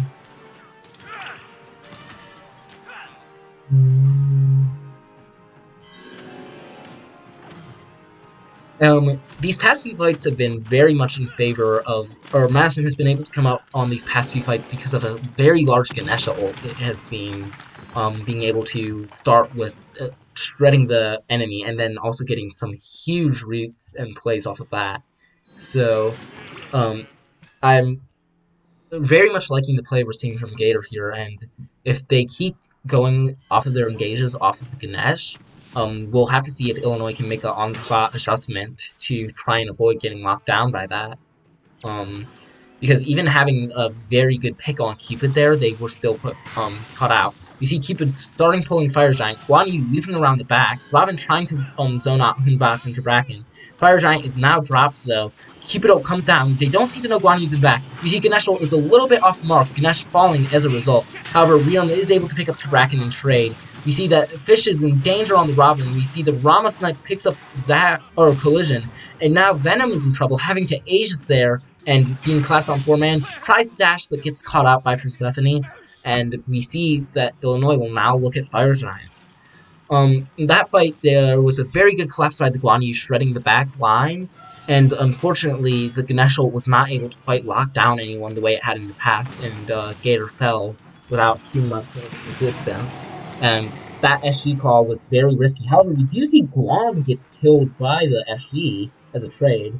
Madison overextended there a little bit, trying to take that SG fight too far, taking damage. And also the fact that the Ganesh was, or some of their members were already at low health from that last engagement, made that fight rather risky for them. And it turns out that that risk showed in them losing that team fight. And with FG buff now on 3 members of Illinois is in a great position to start looking to even up gold and take some of those tier 2s from Madison. Right now, although Madison still has a 1.5k gold lead, as soon as those tier 2s go down, that will disappear for them. So this is the first time you'll see Illinois start to actually siege towers. It looks like they will be looking to pull the Oni Fury, though, in the meantime. Kukulane is here. It looks like they will be trying to bait a fight, with Madison making the appropriate response. However, it doesn't look like, since Guan Yu wasn't there, didn't look like Illinois was quite ready to go in, and Oni Fury is pulled. Hunbat's ult comes out. Oni Fury very low, and that was very risky with Illinois picking up the Oni Fury. We see ults come down from both sides. We see Fishing manage to pick up the Hunbats in the back. However, Persephone does get collision on the Shanghai. Ram now rolls in, does pick up Kukulane. Venom out here getting very poked out by the Guan Yu, who chases after him and trying to get the kill. The healing is just enough to keep him alive. Keep it fighting very hard into the Guan Yu. The Guan Yu will... Oh, the heal is able to keep Guan Yu from going down. And that is, again, 3-for-1 and Oni Fury. That was very bad for Madison. Once again, Madison commit to an objective instead of dropping it, and they got punished by a very good Hunbat's ult there and weren't able to do a whole lot about it, trading out the objective and their lives. However, we see a huge Ganesh stun keeping Kraken in there. Kraken will go down to tower. Robin stays up. However, Gator on the Ganesh does fall. We see a huge Persephone ult possibly saving the Guan Yu there, and with that, that is a deicide that will result in Left Phoenix going down. We see that Collision has now respawned, but Oni waves are now pushing down, so those 2 remaining tier 2 should be very free, as Collision and Rerum will have to defend that left Oni wave coming in, as well as be ready for Phoenix defense coming shortly. With Fire Giant still on Rama and Persephone, it's still very risky. Guan almost taking a spill to tower there, but remaining alive. And with that, the gold favor is now swung to a 4k gold advantage for Illinois. Again, those last 2 fights, even though Madison had an advantage going into them, they overstayed their welcome on an objective for a little too long and tried to take a fight that they were, instead of initiating on Illinois, they got initiated on by either the Hunbats or the Guan Yu, and as a result, they were caught off guard and forced into a very rough position, and then kind of dismantled and forced apart from each other. As such, we now see that Madison will be having to play defense, or heavy defense, for the first time of the set. The other issue is that with FG coming up here soon, with the left side Phoenix down, Madison has to worry about those fire minions pushing into their base, which can be very dangerous for them, and if they are not careful will result in them taking a lot of Titan damage or losing the game. So that forces some of Madison's members to defend that left side, but while they're defending, that allows for Illinois to have a very good fight at fire.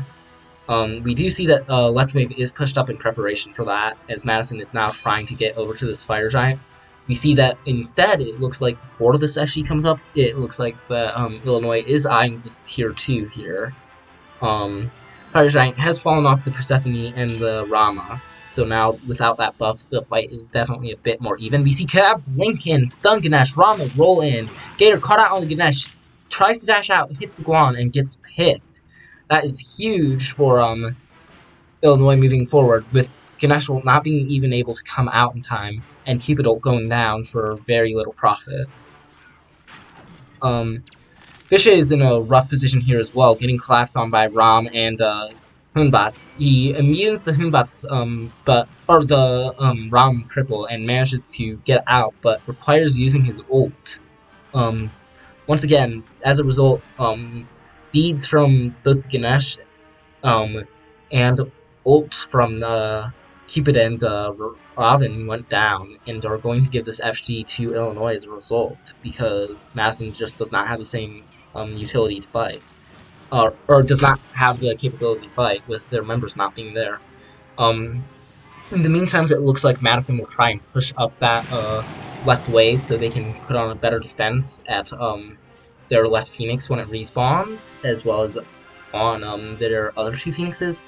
It looks like instead of backing, Illinois will opt to immediately go for this right side tier 2, and Madison does not want to put on a soft defense and risk getting picked, so they let it go down for free. We see that all of Illinois backed, and that was called out to the members on the left side, who keep pushing this left wave up for the time being. Yeah. Right now, the main issue is that Madison has been taking very split fights, and Venom has been getting dived this game, as Black Death has been saying in chat. From last game, the main thing that allowed Venom to really have a significant impact is that he was able to get out of dives and have his team collapse on anyone diving him very easily. However, this game, that has not been the case, and we do see a pause come out. This happens simultaneously as Madison's left Phoenix comes up, and with normal FG on all members of Illinois, we'll see the first real siege defense of the game, and see how that goes. In these fights, I think for Madison to bring this back, the biggest thing they have to do will be to try and keep their carries in the backline protected, try and prevent those initiating dives from Hunbats and Guan Yu from being so potent, that or counter dive and put the pressure on the backline of Illinois first. However, in the sense of a Phoenix defense, this shall be very difficult for them to do. Guan Yu and Hunbats are both great at diving and sieging Phoenixes, and Persephone is able to lay in a lot of damage, so this should be a tough defense for Madison. Also, in terms of gold, we see a net gold lead of 6,000 by Illinois. The game gets unpaused here. We see the net gold lead of 6,000 by Illinois. However, most of that has already been spent, meaning that each member of Illinois should have about an item on Madison, or a half an item at least. And yeah, it looks like Illinois will opt to siege this left side Phoenix here, pushing forward. Madison is ready to defend, but with that left side Phoenix sitting just at over a third, all it will take is a few shots from that Rama with Fire Giant for it to go down. We see Cap Lincoln on stun the Cuckoo Lane. We see Rama and Cupid ult come, or Ganesh Cupid ult come out. Rama ult comes out. We see that Fish does fall to the Hunbats. Ganesh forced to dash out, and Rama pinging people in air. Kabrakan's chasing down Cuckoo Lane. Shanghai getting shredded by Guan Yu. Cupid laying into the Guan Yu though, and despite Fish going down without getting his ult off, it will not quite be gained yet, as Illinois is not able to pick up those last few kills. Instead, it looks like Illinois will be resetting to try and push up and fight this mid-wave. However, Cupid is caught a little, or Hunbats is caught up by Venom on the Cupid. Hunbats actually leads there to try and get away from the Cupid stun, which will make him a lot more vulnerable going into this next Phoenix.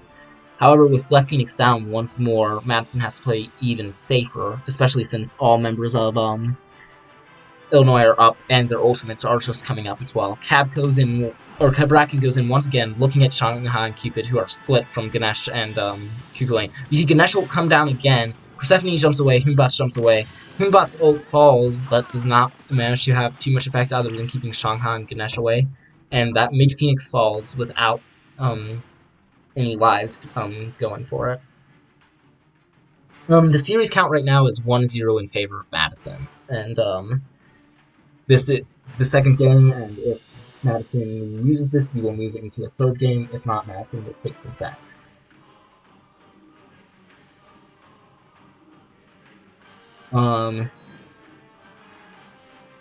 And it looks like Illinois will now be looking for this final 5v5 on the right Phoenix, trying to siege it while they still have FG.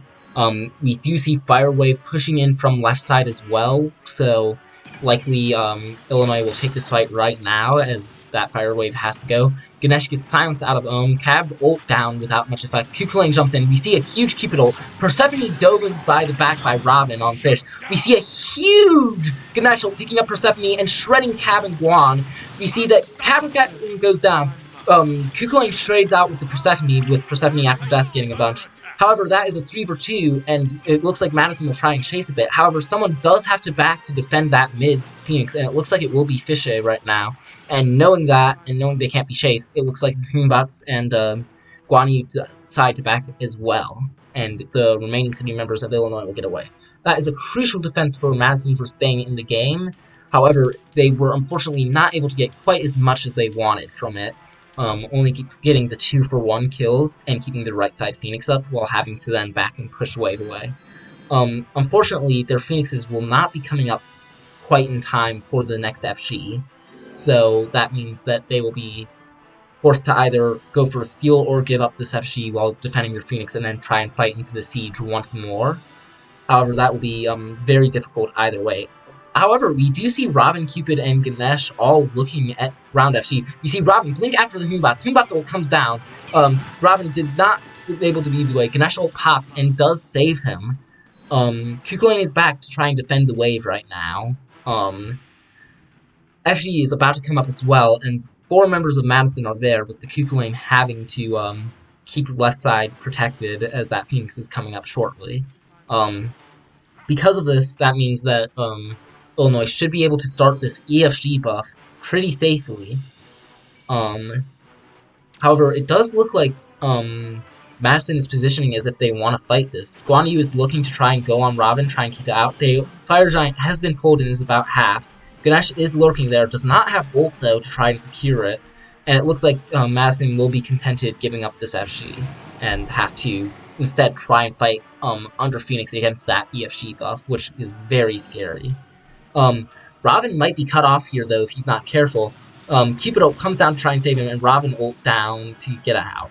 Unfortunately, because of Guan Yu heals and the EFG buff, the team of Illinois will be able to heal up quite easily for this next FG fight. Or not this next FG fight, this next siege. Guan Yu starts pinging the tower with Rama pinging it. Ganesh goes in, holds Guan Yu down, gets a huge ult off.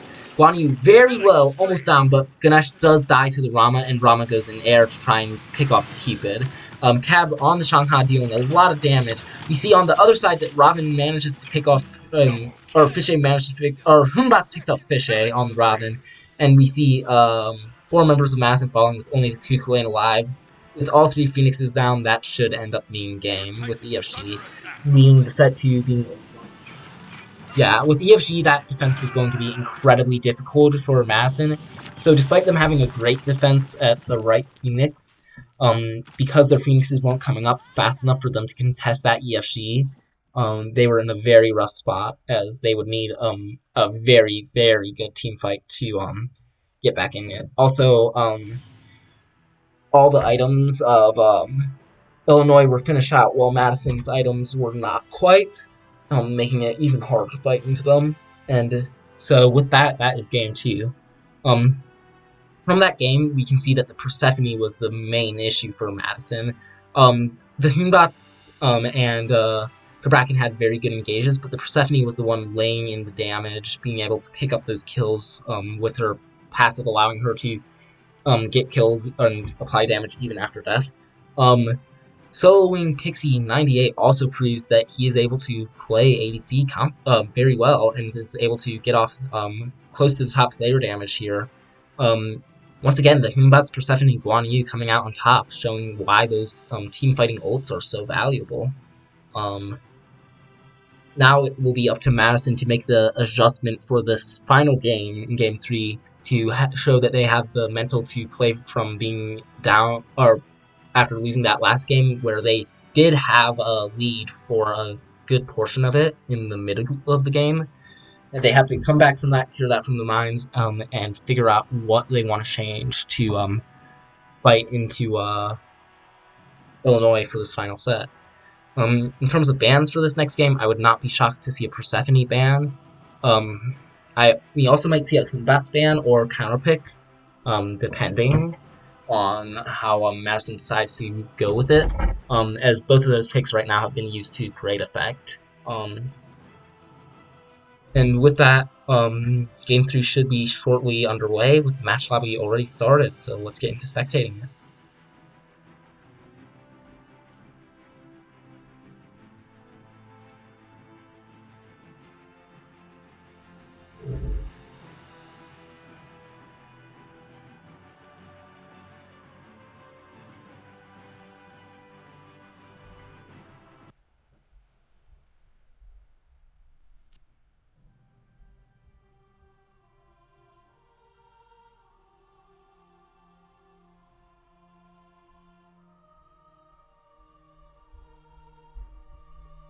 And we are now into the picks and bans of the third game. We see that similar bans from last game coming out from both sides. We see that Sobek banned out by Madison once more. We see the Persephone adjustment made and banned. Giannis still being banned out by Illinois, and Set and Dance Peru also banned out. All of these are very good picks. All of them excluding Sobek being extremely meta picks, but Sobek still being very good. Yamoja finally banned out, and we see the top pick Guan for Illinois here. As shown through the last two games, Guan is very effective, being able to provide a lot of healing for his team, and also being able to provide a lot of teamfight presence with his ultimate. So being top pick isn't too surprising. However, it does leave a lot open for Madison, namely Kukulane is still open, as well as Scylla, and Nuwa as well, even. They also might opt to look at either like Cupid or Apollo here. Oh, we do see Nemesis picked up for Fisha. Last week we saw that Fisha can do a lot of damage with Nemesis, and we see that Venom decides to go with the Cupid for a third game. Staying with what he's comfortable with. Black Deck says he thinks that UW Madison needs to find a way to stay safe from the Squan dive. I agree. Last game, the Guan Yu diving, the Cupid, and the Shanghai was very hard for Madison to deal with, and ended up being quite detrimental. We see the Hunbots picked up once more by Illinois here. So we're going to see the same Cupid, we're going to see the same Hunbots Guan Yu dive we did last game, which once again is going to be quite scary, and Madison will have to figure out how to adjust to deal with that. And then we see the Scylla picked up for the mid lane. We saw the Scylla from Illinois in the first game, and Madison was able to play against it. However, Scylla is still very scary, and now we see the Kukulane going the way of Rerum here. Kukulane versus Guan Yu in the solo lane, again, is about as even of a matchup as you can get for either of these two, as both are absolute beasts. However, in late game, we saw that the Kukulane, although was able to dive and get good damage off, the Guan Yu was able to provide a bit more for his team with the sustain. So we'll see how that matchup happens again. So far, we have very similar teams to Game 2, with only the Scylla being traded out for the Persephone, and the Nemesis being traded out for the Raven. Nemesis is arguably a better pick than Raven, though, so that does help Madison a bit, with Nemesis being able to burst targets down quite a bit easier, especially with crit build. However, Scylla is a bit more flexible than Persephone in terms of escaping and also being able to set up her Aimu Monster off of Hunbots and Guan Yu ult. You see Shanghai and Aphrodite getting banned out by Illinois, not wanting to deal with Madison being able to get more sustain than the Cupid they already have. And we see Kepri and Xingqian banned out by Madison, being afraid of the support picks that might be picked up by Illinois. Again, Kepri being incredibly obnoxious to deal with that ultimate being able to save teammates quite effectively, and Jingxian setting up very nicely into Scylla ultimate. Um, with that, it's now up to Madison to pick their next pick. Um, Ganesh is still on the table if Gator wishes to go that way, and it looks like he will. Ganesh gets picked up for the third time. Once again, this is a very similar team comp for both teams. We see the Cabrakan picked up once more. And with that, there's only one more pick left for Illinois, and we'll see what they opt to go with.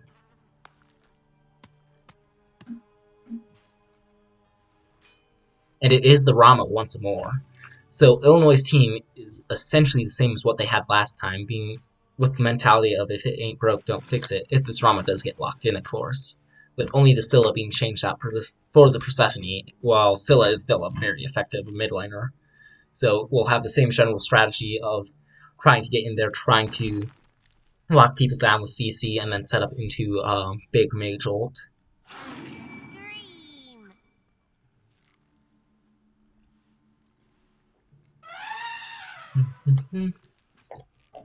Rama is still being hovered here. Some other picks might be being considered. For example, Apollo is not banned out, but it is the Rama that does get locked in the end. Madison all now gets to pick their mid laner. Nuwa is still on the board, which is notable. Collision's signature pick of Thoth is also still open if he decides to go that way. However, it does look like the Nuwa is being hovered here. Nuwa, again, offering a ton with that ultimate and the stun, and Nuwa is locked. So, this, we see very similar comps to last game, with only the Robin and Shanghai changed out for the Nemesis and Nuwa, and then the Persephone changed out for the Scylla. So what this tells me is that Madison was confident, or more so confident in their picks, and wanted to change how they play this game and what they focus this game, rather than making any huge adjustments to their ban outside of getting rid of that Persephone that caused so many problems, and forcing them back onto something they felt like they could deal with more.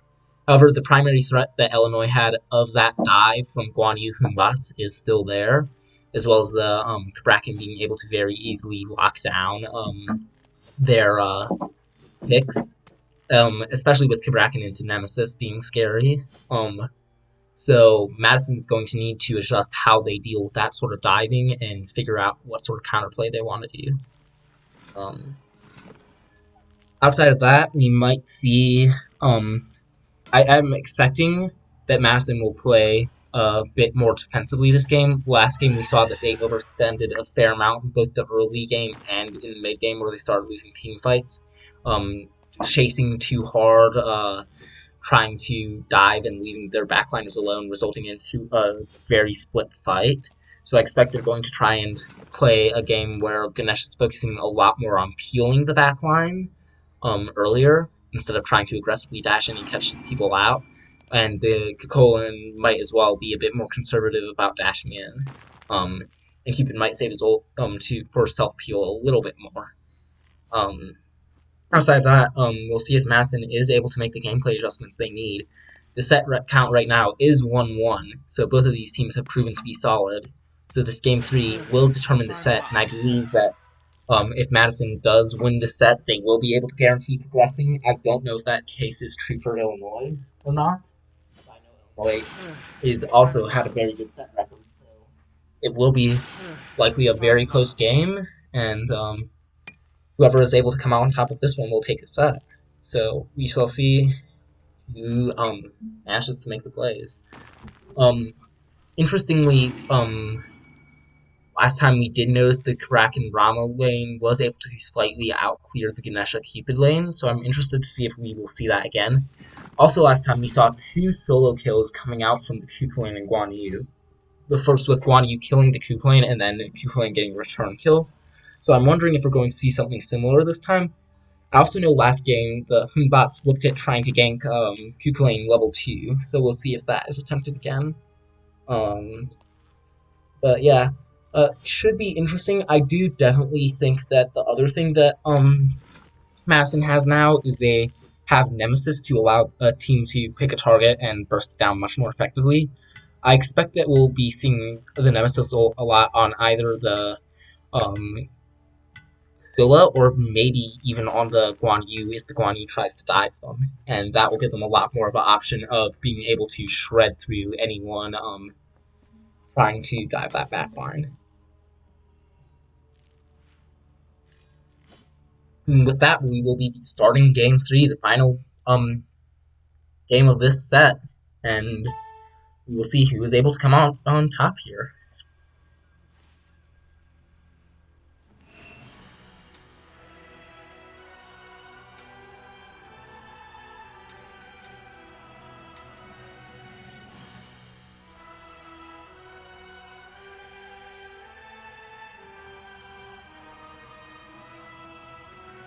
Alright.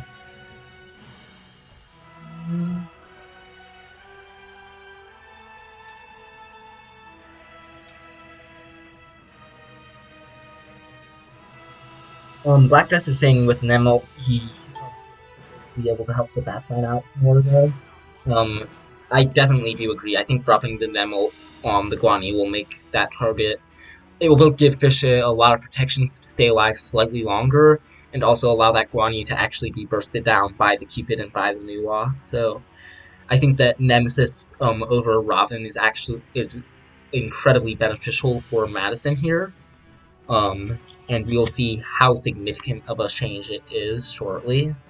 But yeah, either way, it is definitely a notable adjustment.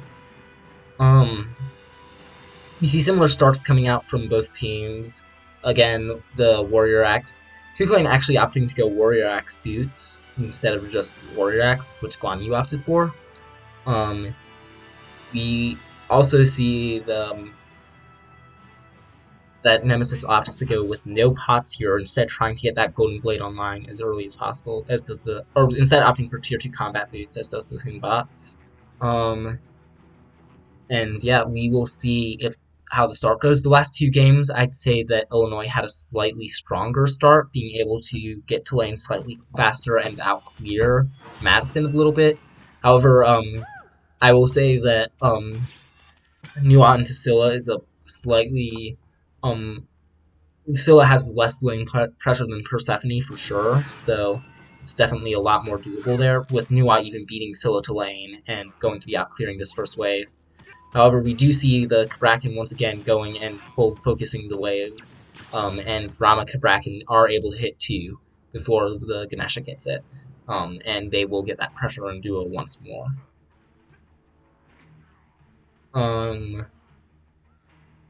We do see that the Kukulane blinks to lane here, and we're going to see this first trade between the solo laners, which should help dictate the pace. We see the Kukulane does pop into Rage, and Guan Yu is forced back out as Kukulane gets this first wave and Totem for free. In terms of the mid fight here, we see that Scylla and Hunbots are out-cleared by the Nemesis Nuwa, and Nemesis Nuwa will be able to clear that mid camp very quickly, and then get wave pressure on this next wave if they so decide. They also might look at that left camp and see if they can get there in time to get poke, but Hunbots and Scylla do manage to clear out fast enough. Nemesis does go in on the Hunbots. Notably, though, also on the left side, Cabrakan and Rama have been getting poked out a lot here.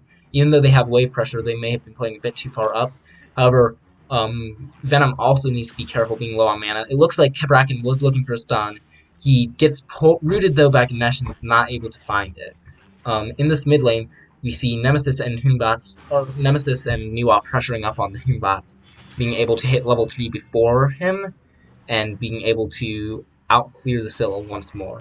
So despite duo lane having the same issue where the Cupid Ganesh are getting out-pressured, mid lane is going a lot more even with pressure, and Madison is able to out-pressure the Guan Yu a little bit with the Kukulane, being able to pick up their second totem now. In terms of transitioning into the later fights, we have not seen a First Blood yet, so obviously whoever gets the First Blood will be in good shape. The Cabrakan does get silenced, is now subject to getting silenced out of his Earth Pound, or his Tremors rather, so that is very detrimental for the Rama Cupid wave clear. And for the first time, we see that Rama wave clear. We see that Ganesha and Cupid do get their purple buff here. The last two games, they did lose enough pressure to the point where they were able to get invaded immediately. This time we do not see that, which bodes much better for Madison in terms of being able to keep pressure on this left side of the map for when that first Scorpion comes up. We do see Nemesis lurking around mid lane. Might be trying to either look for invades or just secure both the rights and lefts this time. You do see the middle camps though of left lane of the duo lane going the way or being pressured by Illinois again. Bracken leaps around here, is looking for the stun on the Cupid. Cupid is able to dash away safely though. We see that Madison is able to get, although the left neutral camp does fall to Illinois here, we see that Madison is able to get both of the mid camps here, which is very good for the Nemesis Niwa, as they now go to Oracles as well, both of them taking over to 5, while the we see Humbats does go here though. Ganesh is there. Humbats is able to jump out though and is still safe. Now with everyone at level 5 except for the Ganesha right now, we should start to see some team fights breaking out. Yeah, this is definitely a much slower early game than the last few games and a much more even one. I remember last game we had a very early 4v4 team fight happen at the duo lane, and those sort of starts just immediately can put one side at a very rough position. So these sort of fights, or these sort of things, make your positioning for after you get these early levels for your ultimates and your team play just a little bit more relevant than outboxing or getting an early solo kill.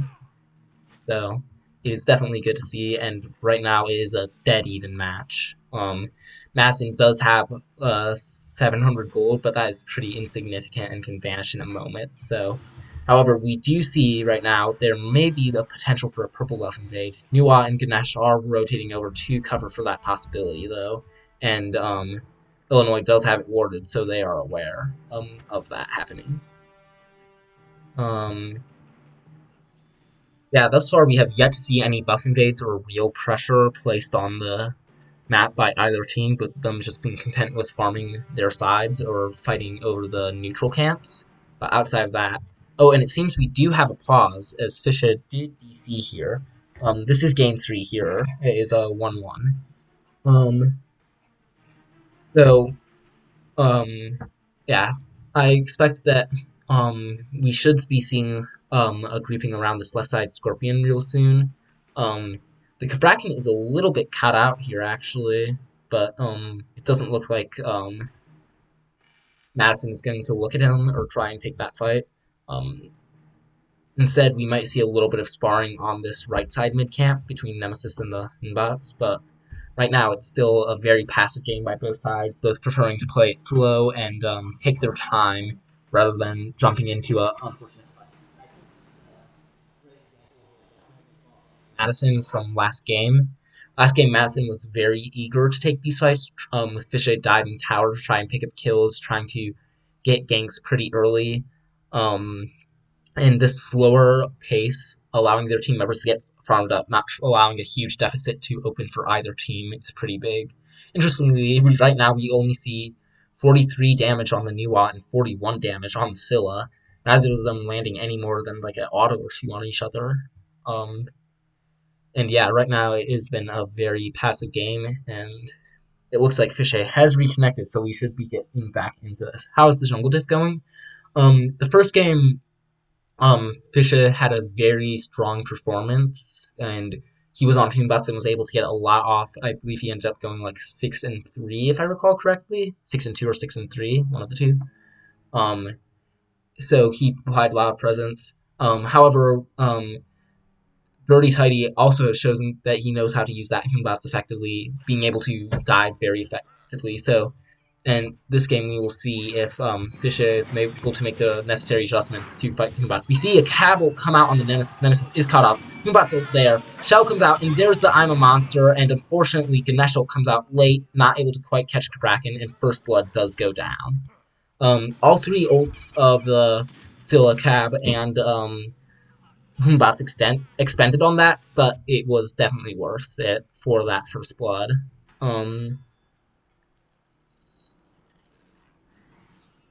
With that first blood, that will give Scylla a slight level lead moving forward, or a slight XP lead. But in terms of like the overall graphs, the gold difference and XP difference are still are like still very close, with the gold difference still in favor of Madison and the XP fluctuating. So although that first blood is more than anything just detrimental for Fish as he loses camps, it's not that big of a deal. Ganesh does get rooted by the Sikkim, though, which is problematic.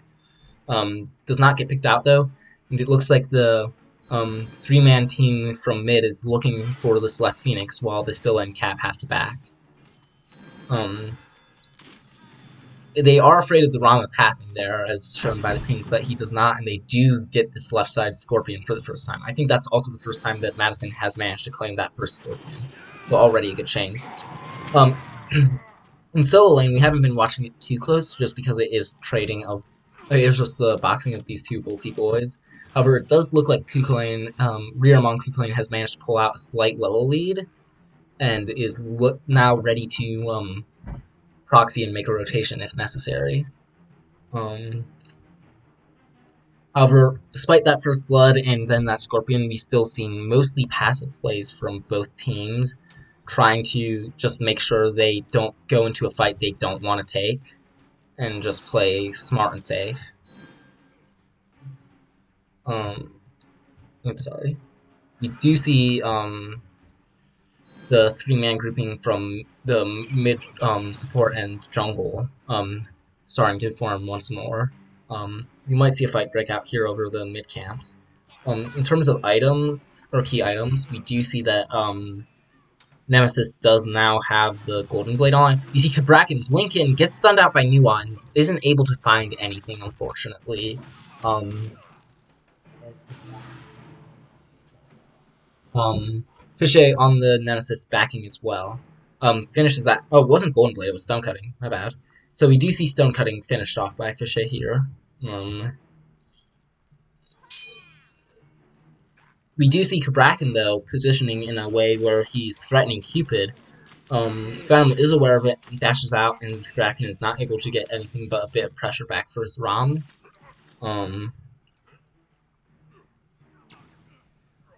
We do see that Hunbats is now heading over to this right side. They might be looking at this right side Greater Scorpion or trying to get a play on the Kukulane.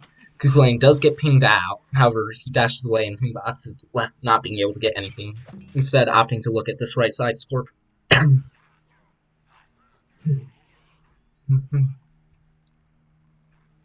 Alright, and we do see now in response the Guan Yu is getting looked at. Nemesis dashing at him, gets the slice and dice, but does not chase any further. And Totem once again falls for Madison. It's still a pretty dead even game in terms of both gold and XP. There's a 856 gold diff for Madison, but that is all mainly off of camps and the Scorpion, which is not going to play a huge role as the game progresses further. Having the enhanced purple buff is very good for Cupid, especially looking at this Gold Fury fight, but again, it won't be the end of the world. We do see a mid-fight starting to break out. Kadesh silencing the Scylla. We see Nuwa go in air to try and get out. Kadesh locks down Scylla. Scylla able to dash through it, though, and now Nuwa in danger. We see the I'm a Monster hit its mark, picking off Collision. The second I'm a Monster not quite there. However, that is once again a kill in favor of Illinois. However, Venom manages to get a solo kill, and Scylla trying to back, but Kukule making the rotation. So that solo kill by Venom is huge, as it means that now they can't look at Gold Fury, and now Venom is able to go over here, and they are instead able to start Gold Fury despite losing that mid engagement. Bracken is looking at it as well as Hunbats. Hunbats manages to steal with the Sacred Monkey. That is incredibly unfortunate for Madison, as that will now give Illinois a huge XP and gold lead. Or not huge. It will give them a 600 or it will give them a 400 gold lead and a 1000 XP lead, which is pretty significant versus what they would have lost if Madison did manage to successfully secure that. So again, not unplayable for either sides, but that first Gold Fury being stolen away is definitely very good for Illinois at these next fights.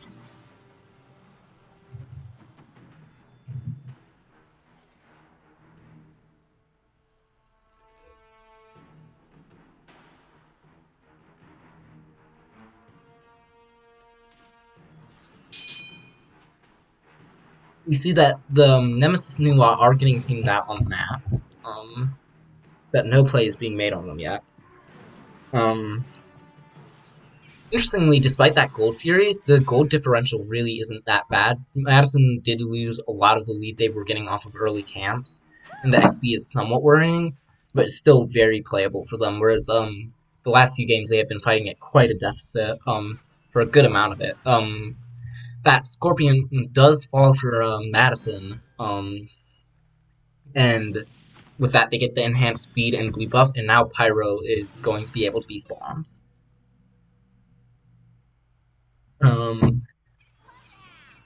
We do see that Ganesh and Nua are kind of awkwardly positioned here with Humbats, Scylla, and Kabrakan all grouped. However, it doesn't look like a play will be made quite yet.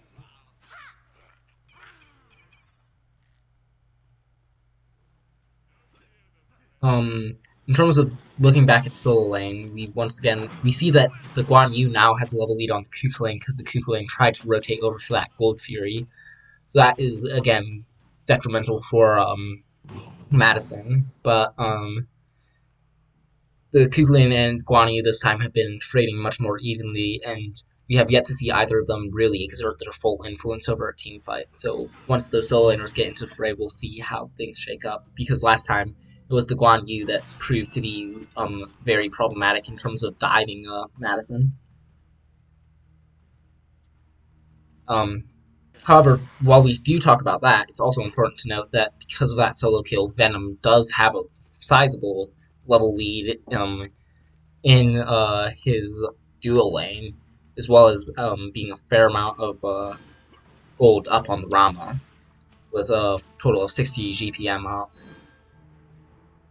So that Cupid getting online ever so slightly earlier will probably be very beneficial.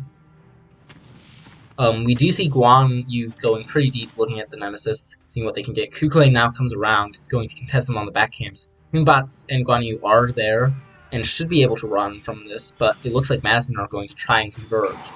We see Kuku lane blinking on the Guan Yu, root them, however they seem to be backing up. Simultaneously in mid, we see a fight break out. Kabrakan ult doesn't quite hit the mark.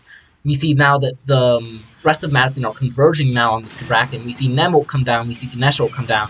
I'm a Monster misses the mark, and we see Nua ult not quite enough to pick up the Kabrakan. However, Humbats is now in trouble, falls to the Heart Realm from Venom, and evens up the kill score now. And with Kabrakan pushed back and that kill, Madison are now in a decent position. However, Guan's coming in now, looking at Ganesh.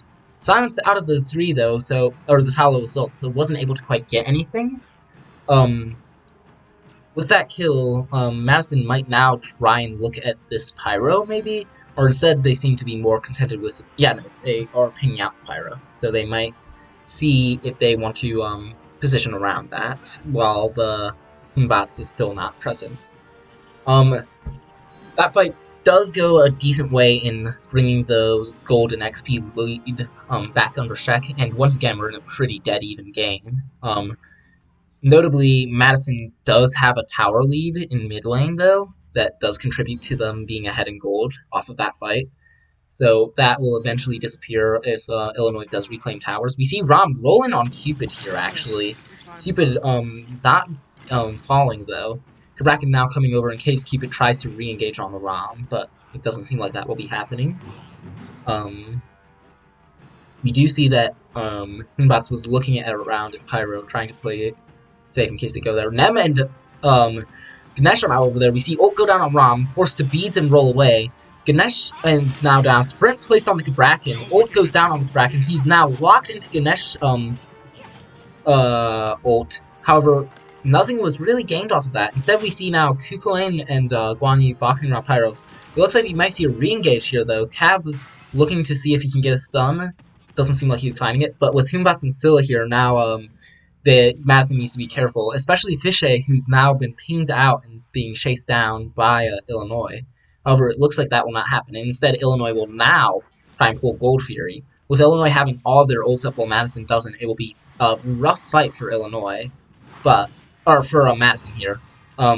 We see Cupid immediately dived on. However, he does manage to dash out before the Humbats ult comes down and is still alive. We see that Guan Yu is trying to dive super deep. However, Madison has collapsed entirely on the Guan Yu, and we see the adjustment we were talking about of focusing down that Guan Yu when he dies. However, huge Scylla I'm a Monster comes out. Humbats blinks in, tries to get something.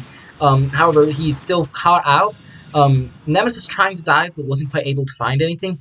And it is a 1-for-1 solo for solo as of the moment. Humbats caught by the Heart Bomb, will die to the Heart Bomb, and Cab, after going in, does fall to Collision. And that is a huge fight for Madison. A good way. They showed they knew what went wrong the last game. They showed they needed to make the adjustment of turning on the people diving their backline. It looks very dire with Cupid getting super out pressured by the Guan Yu there, but they did react, and the entire team collapsed and was able to pick up that kill, and the rest of the fight went their way from that. And now they are looking to get Primal Fury as compensation for winning that fight, and they do get it. With that, we see now Gold has favored Red Team drastically, hitting a 2,500 now. The first significant Gold lead we've seen this game, and XP is now back in favor of Madison as well. Makes up for that early Gold Fury steal and puts this game in their favor. Once again, this is very fightable for Illinois still. However, Madison does have a 2-level lead on the Cupid, and a dive like that from Guan Yu. Madison has proven they know how to respond to a dive like that now. So, Illinois will have to play an approach a bit differently to trying to get those heavy damage dealers of the Cupid and the, trying to get that Cupid down, as well as the Nuwa a little safer. They also do have to worry about the Kukuling, who is putting out a lot of player damage right now. Even though he took a spill in that last fight, he was able to set up for quite a few of the remaining kills by blinking in. So, this is a definitely favorable situation for Madison here. The Pyro is still up on the map. However, at this point in the game, you might see the teams looking more at Fire Giant instead. Pyro is started up by Madison, though, with Nuwa's minions swinging at it. However, it doesn't seem like that is they're too interested in that right now. Instead, they'd rather establish Ward Vision and start creeping for this fire. However, notably, Venom is not with them. The Cupid is over on left lane clearing wave, so if a fight breaks out here, it will be in very much the advantage of Illinois until Venom comes over here. And Illinois should be aware of that as well. So it looks like they will be going on this Pyro and trying to take it. They do get a stun on Nuwa. I'm a Monster comes out. Nuwa ults in the air before the I'm a Monster can hit it and goes down. And in return, while this fight's happening, Kukulane getting chased away from Guan Yu. And now they're in a pretty neutral position in middle, trying to play safe. But while this is happening, Venom on the Cupid split pushing and taking a tier 2. Cab now very low, being forced away. Pyro started up again, but Kukulane manages to steal the objective back, making up for that earlier Gold Fury steal. And that was a tier 1, tier 2, and Pyromancer for Madison. Well, Illinois got nothing. That is a very detrimental fight for it. And we can see that in the graphs with the gold lead doubling and the XP lead tripling for Madison. With that, the left side Phoenix is now exposed for possible sieges, as well as the fact that Madison now is very comfy in being able to group up and be in a very good spot in terms of playing that FG, especially now that Cupid's level 20, he no longer has the need to and the momentum is entirely in Madison's favor now. As they can now group as 5 with that Cupid at level 20 and take those 5-on-5 fights head on with a big lead. Last game, we did see a similar situation. However, once Madison did go on FG, we did see a response from Illinois. So one should not count Illinois out quite yet. However, this lead is much more significant this time for Madison, and it seems that they are playing a lot more safe this game and trying to be a lot more aware of not overextending and trying to play a lot more of an objective-oriented game.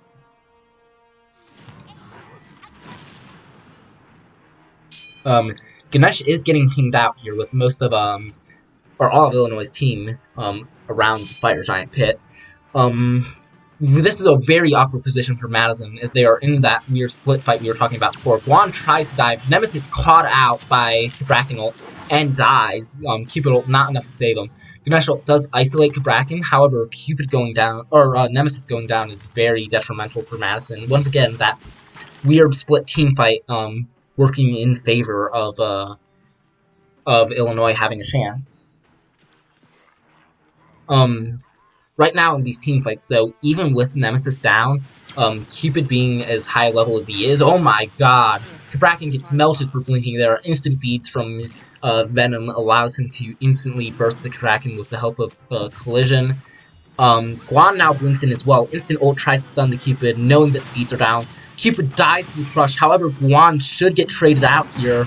Doesn't quite go down to the ult from the Nuwa, and is going to live there. And with Cupid down, now this is not a winning fight for Madison. Again, that weird positioning was very detrimental for Madison, and with the 2 blinks on Venom, it seems that Illinois knows that their target right now, or Illinois is right now hard targeting Cupid to try and keep him from doing too much in the fight. And, we will see how effective that is in upcoming team fights. For this one, it does definitely give them a slight advantage as they got a 2-for-1 off of that engagement and held Madison back now. With that, Oni Fury is now up, though, as well as Fire Giant, so it will be interesting to see which teams look at first. I'm willing to bet that SG will be engaged on first, though, because fighting at Oni Fury is asking to have SG taken. However, despite that small fight loss, Madison is still in a very good position to fight very strongly coming up here. Nemesis, though, is in a similar position to where Fisha took a spill last time, being caught weirdly between the team. We see Humbot jump in, get ulted by the Nemesis, tries to jump out. Nemesis double dashes past that, and is able to pick up the Humbots. I think that might have been the Ganesh ult, actually, that did the final damage, and that is a return pick now on the Humbots. And it looks like they will decide to go for Fury. However, it looks like the call was made to return a Fire Giant call, but Madison is aware. They get the Oni Fury with Cupid and immediately go to Fire, and unfortunately, Illinois did not get there fast enough. Sprint does come out. They are looking at Nemesis. However, this is a 5v4 that they are walking into and have to be careful about, as both teams have some good amount of ults down. Ganesh almost goes down. Cupid ult saves him. Guan gets picked off by the Cupid ult. Nuwa goes in air to stay alive. Kukulane dives into Scylla. Rio manages to pick up the kill. Cab caught out now as well. Very close to dying. And Rama also being chased down by Nemesis here. Both of them converging. Kukulane diving tower here. Level 20 versus level 14. Fish manages to get the final kill there. He dies after the Rama. Maybe overextending a bit. No, not this time. He doesn't die to tower and gets out with the kill. That is a tier 2, and right now only a Humbots is alive. It looks like that Madison will be looking to take advantage of this one-man situation and go. The ult comes down, though, and Humbots gets a huge double kill. Teleports looking for the triple. There's the triple kill. And we see that he will eventually, will he? He does eventually die to the clay minions. But that is again an example of Madison possibly overstaying their welcome. As they could have instead gone for a pretty safe FG call there instead of looking at that Phoenix. And they were not at high enough health to take on that Humbots ult. However, it's still not a terrible position for them. They have Oniways pushing up and are able to clear out some of the back camp. And they will be able to reset. And having that 5-man wipe still gave Madison a very big golden XP lead. Although XP leads are going to start mattering less and less. That 8,000 gold lead is still significant. However, it probably would have been cleaner there instead of going on mid, knowing that Humbot still has that ultimate to instead try and go for FG or just reset at that point.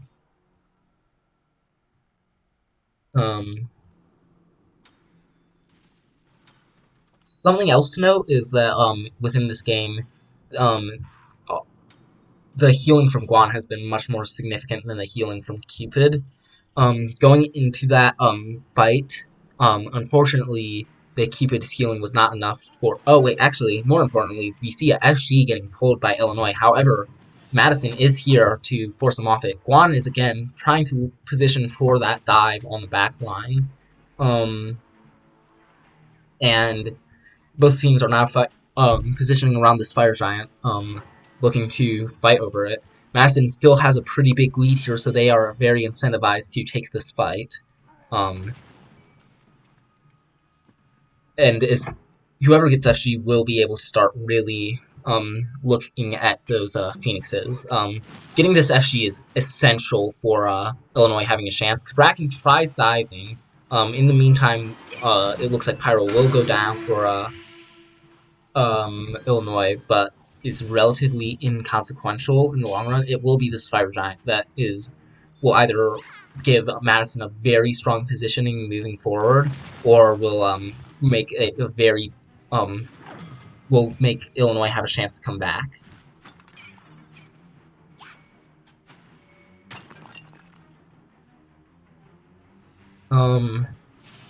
We see the Blinken from Kraken immediately ulted and bursted down. That was what we were talking about with the Nem ult being able to shred anyone diving them.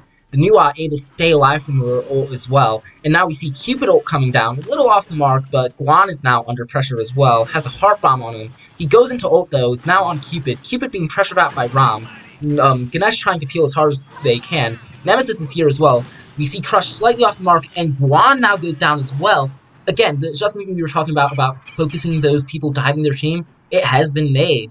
The same 1x1 diving with Kraken blinking into the middle of all of them doesn't seem like it will work. And with that, Madison is now going to be looking at this FG. And it is in fact a 3FG. Very well played fight by Madison, peeling for the Cupid super hard there. Immediately focusing down the Bracken and just then playing very safe, despite being at somewhat low health, taking advantage of their teammate's CC and staying alive. And it looks like they will go for a full reset here. They do have a good amount of time with FG here to reset and then look to try and siege a Phoenix. So by backing it and spending that gold they now have, up to 9,000 now, it is very beneficial for them. And it will make them even stronger going into this next fight. In terms of itemization, we see that all the tier 2 starters for Madison has been picked up, whereas Illinois is still lacking their Sentinels upgrade and their Love of Call upgrade. And yeah, we see that for almost everyone but the Ganesh, Madison's builds are complete, safe selling boots, of course. Whereas the true cannot be said, or the same cannot be said for Illinois, who have a lot of tier 2 items not quite finished off. We see Madison get Primal. Sorry for I was kind of zoning in on the items there. Madison gets Primal for free as well, defending that right lane and pushing it up. I'm expecting to see Madison try and push towards this left Phoenix here. And possibly they might look to have Nemesis push up mid lane as well and try to split siege here, if I had to guess. I'm interested to see how what Illinois does to prepare for the siege defense here. It looks like they do have Humbot still standing mid to try and stop those midways from clashing, and Nemesis just taking the tower for free. However, with that noted, we do see the 4v4 still on right Phoenix being set up for. And we should see a siege coming very shortly. I'm interested to see how Madison decides to engage the siege. Nemesis does take an erroneous tower shot, but I'm expecting... Thus far, we've seen a lot of punishing from Madison on the engages of Illinois, and we have yet to see a huge... Outside of the Ganesh, we have yet to see any really big engages. So I'm wondering if we're going to see something like a Blink knockup from Kook Lane here. or how they will opt to do this. It does look like they plan on keeping Nemesis mid, though, for the siege, and having Nem and Humbats fight it out there, which makes a lot of sense since Humbat's ult is very good for siege defense. And it looks like Madison will look to go in here. They path in, but they aren't able to really find too much. The wave diving very quick. We see Cab ult come out. Ganesh ult comes out, but a little bit off the mark. Ganesh able to dash pack. Kukulane with a huge ult here, and Phoenix does go down, getting hard focus. We see that Nuwa is in air. Cupid, though, caught out and dies to Scylla. So that is Cupid dead, which will prevent Madison from pushing any further. However, they really get that right Phoenix. I would say not ideal for Madison. Ideally, they would like anyone but Cupid to die, so they could keep looking to pressure. However, it was and for Illinois, it was about as well as that defense can hope to go with that Fire Giant. However, it's still very beneficial for Madison having that Phoenix down. The left side Phoenix is generally considered the most valuable Phoenix because of its distance from Fire Giant. As we saw last game, having to defend that left side Phoenix made contesting the EFG impossible. So likely that's what Madison will do here. They will look to win that upcoming EFG fight with their pressure they have from left lane. And we do see that Illinois is 4-man pushing up this left lane, trying to get it as far up as possible so they don't have to worry about it for that upcoming EFG fight. But we will see how effective that is.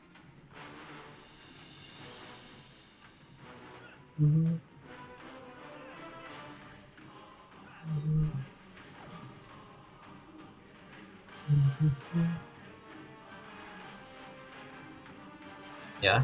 So, we do see that Madison will be trying, though, to push that left wave back, though, because in this upcoming EFG fight, they ideally want to have someone back and defending that left side so they can take it a 4v5. However, we do see that Nemesis is looking to solo the Pyromancer. Guan is here as well as Kabrakan, but the Pyromancer will fall before they can get there, it looks like. Cupid and Nuwa now backing to get ready for this Fire Giant. You see the Humbot clearing out mid. I'm expecting that one of the members will have to drop to defend this upcoming left wave now. And Madison's team is not fully grouped yet, though, so they should be waiting to take a fight. Nemesis in particular is a little far forward. Fire Giant is spawned. It is EFG. All 5 members of Illinois are still here. And with Nuwa coming in, all 5 members of Madison are now grouped. They have noticed, though, Guan is on his own. They might try and go hard on Guan here and try and catch him out. Nem gets the slow, however, they don't want to overcommit, knowing that they might get responded on by Illinois. Cab goes in for a stun, gets rooted by Ganesh into a heart arrow ult from Cupid. It's big.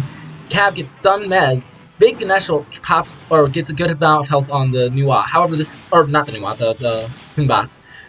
Fish Egg with a huge kill on the Cab managed to chase down the Rom for the double. However, in the backline, Kukulane getting dived super hard. Fish Egg gets the triple, cleaning up Humbats. And Scylla now dashing out, and Gon Yu, having dived too far for that Kukulane, will go down. And with that, and no one backing for that Fire Giant wave, Scylla is now cut up around. Nemesis going for it, gets the Quadra, and that is the jungle diff chat was talking about here. Fishay with a huge play, allowing them to go straight to Titan, ignore the EFG, and end the game. Unfortunately for Illinois, once again, they got caught for engaging sloppily and overextending. The Kraken got caught out and chased down by Fish, and that will make the set go to Madison, and if I am correct, that should clinch Madison's victory, or progression through the group stage. Huge quadra for Fish. Definitely MVP of that game. Hopefully I will be getting some people to join me here for a post-game interview shortly. I'm going to message them real quick to see if I can.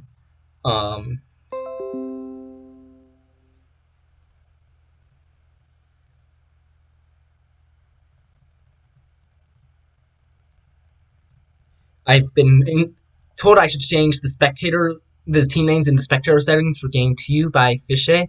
Unfortunately, that assumes that I know how to do that. I'm not super well versed in the Smite Spectator, but I will look to do that for future games I cast. Sorry about that. And yeah, it looks like that victory is for UW Madison is going to be huge. Hello. Hello, Bolt. How goes it? these are the winners Pretty of good. the. How are you feeling after that game? The set was pretty back and forth. There was definitely some objectives that went other ways. Like they had a good firefight in game 2. They stole a gold this game, but I think every time that we had something not go exactly our way, we bounced back and we were always in it. And then we had a really good fight at the end there. So Yeah, for that was definitely good. especially that third game for sure, that was the case. With that set win, am I mistaken in saying that secures you passing the group stage? We do have one more match on Tuesday, but Illinois was similar record to us. I would say we're pretty much secured. I haven't looked, but yeah, I think we're secured bracket stage. All right. Well, that is great to hear for UW Madison. The main thing I want to note is that it was interesting between Game 2 and Game 3. I noticed the compositions of the teams were very similar. Were you guys confident in your picks and just wanted to change your play going into Game 3, or what was your thought process with that? Venom, you want to talk it off? Yeah, I mean, the Game 2, I feel like we kind of got overconfident, right? But before we started losing those fights, we were running those fights. And honestly, I think one of the big things that made us lose Game 2, there was that Persephone pick, right? As soon as Persephone was gone, we were pretty confident. Even though they got gone, didn't matter. Yeah. Venom makes a good point. It was Fish or Riot, so you did have the Quadra kill to end the game. Yeah, that was a big I fucking popped as soon as they just as soon as the Hunbats jump was down, all of the Kraken Suns were down. I just got to run, and I mean, what are they gonna do? Nobody can outbox me if I'm in melee range. So indeed, I mean, that's just a game. As soon as they let me go unhinged. The other big adjustment that we saw going into Game 3, or that I talked about, is it looked like with Nemesis, you guys were much better able to respond with Kraken and Guan Yu diving your backline. Last game, Guan Yu was able to very easily go in and stun out the Cupid and kind of force Venom into a rough spot. And this game, you guys were turning much better, it appeared, on collapsing and getting those kills. Well, from my perspective, it wasn't really as much the our focus and what we were doing. It was more we had Nemesis, we had Kukulkan. If we just Nemesis Kukulkan ult on the Kraken, he just blows up. Also, new minions, I had a lot better just controlled burst. Chang'e's good and all, and they banned it, so obviously they had some issues with some ults and stuff, but New is that cab was getting blown up in those last few fights. No, exactly. I mean, I remember there was one instance of an FG fight where the Kraken blinked in and just instantly died. Which was definitely very good for you guys. And off of those numbers advantage, you were able to clean up fights pretty well. So that all in all, it was a close set, but the last game was played pretty clean. Fishay, I know you're probably popping off from those kills. However, just to bring you back a bit to Earth, what happened in Game 2? You died to tower twice, man.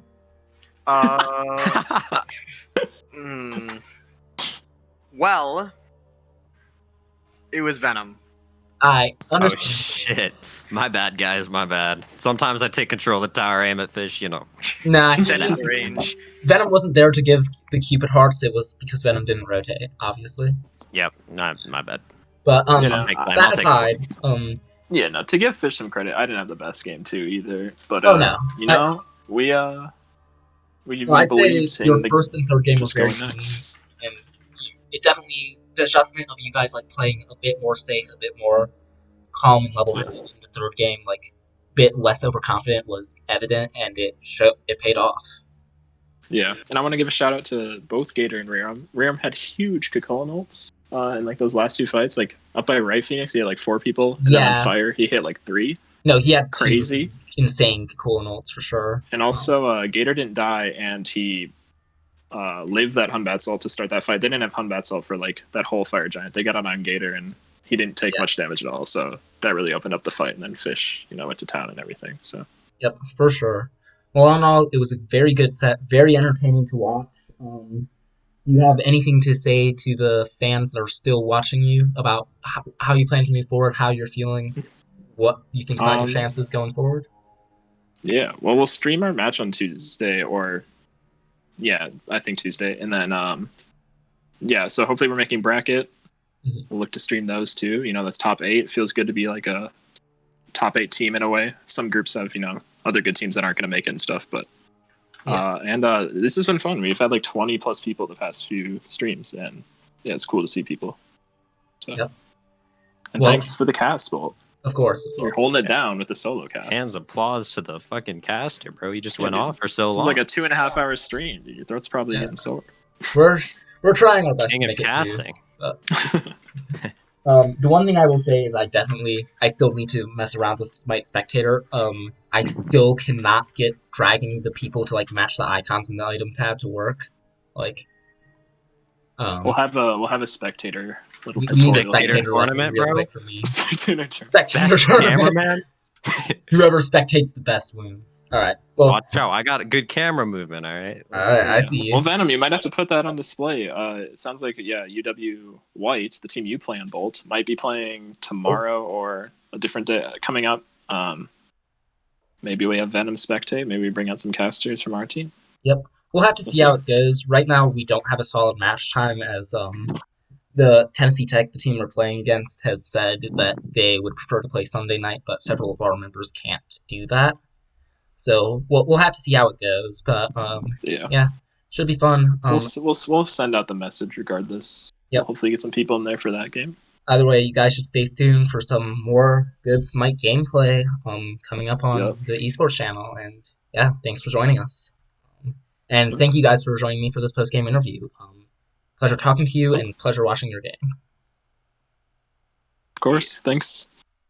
All right. And with that, I think I'm going to close the stream for tonight. Thank you so much for joining. It was a blast watching this game and casting it, and also reading through some of your comments. Still trying to get better at doing that and like trying to interact, but it was definitely fun, and I hope you'll join us next time. Thank you.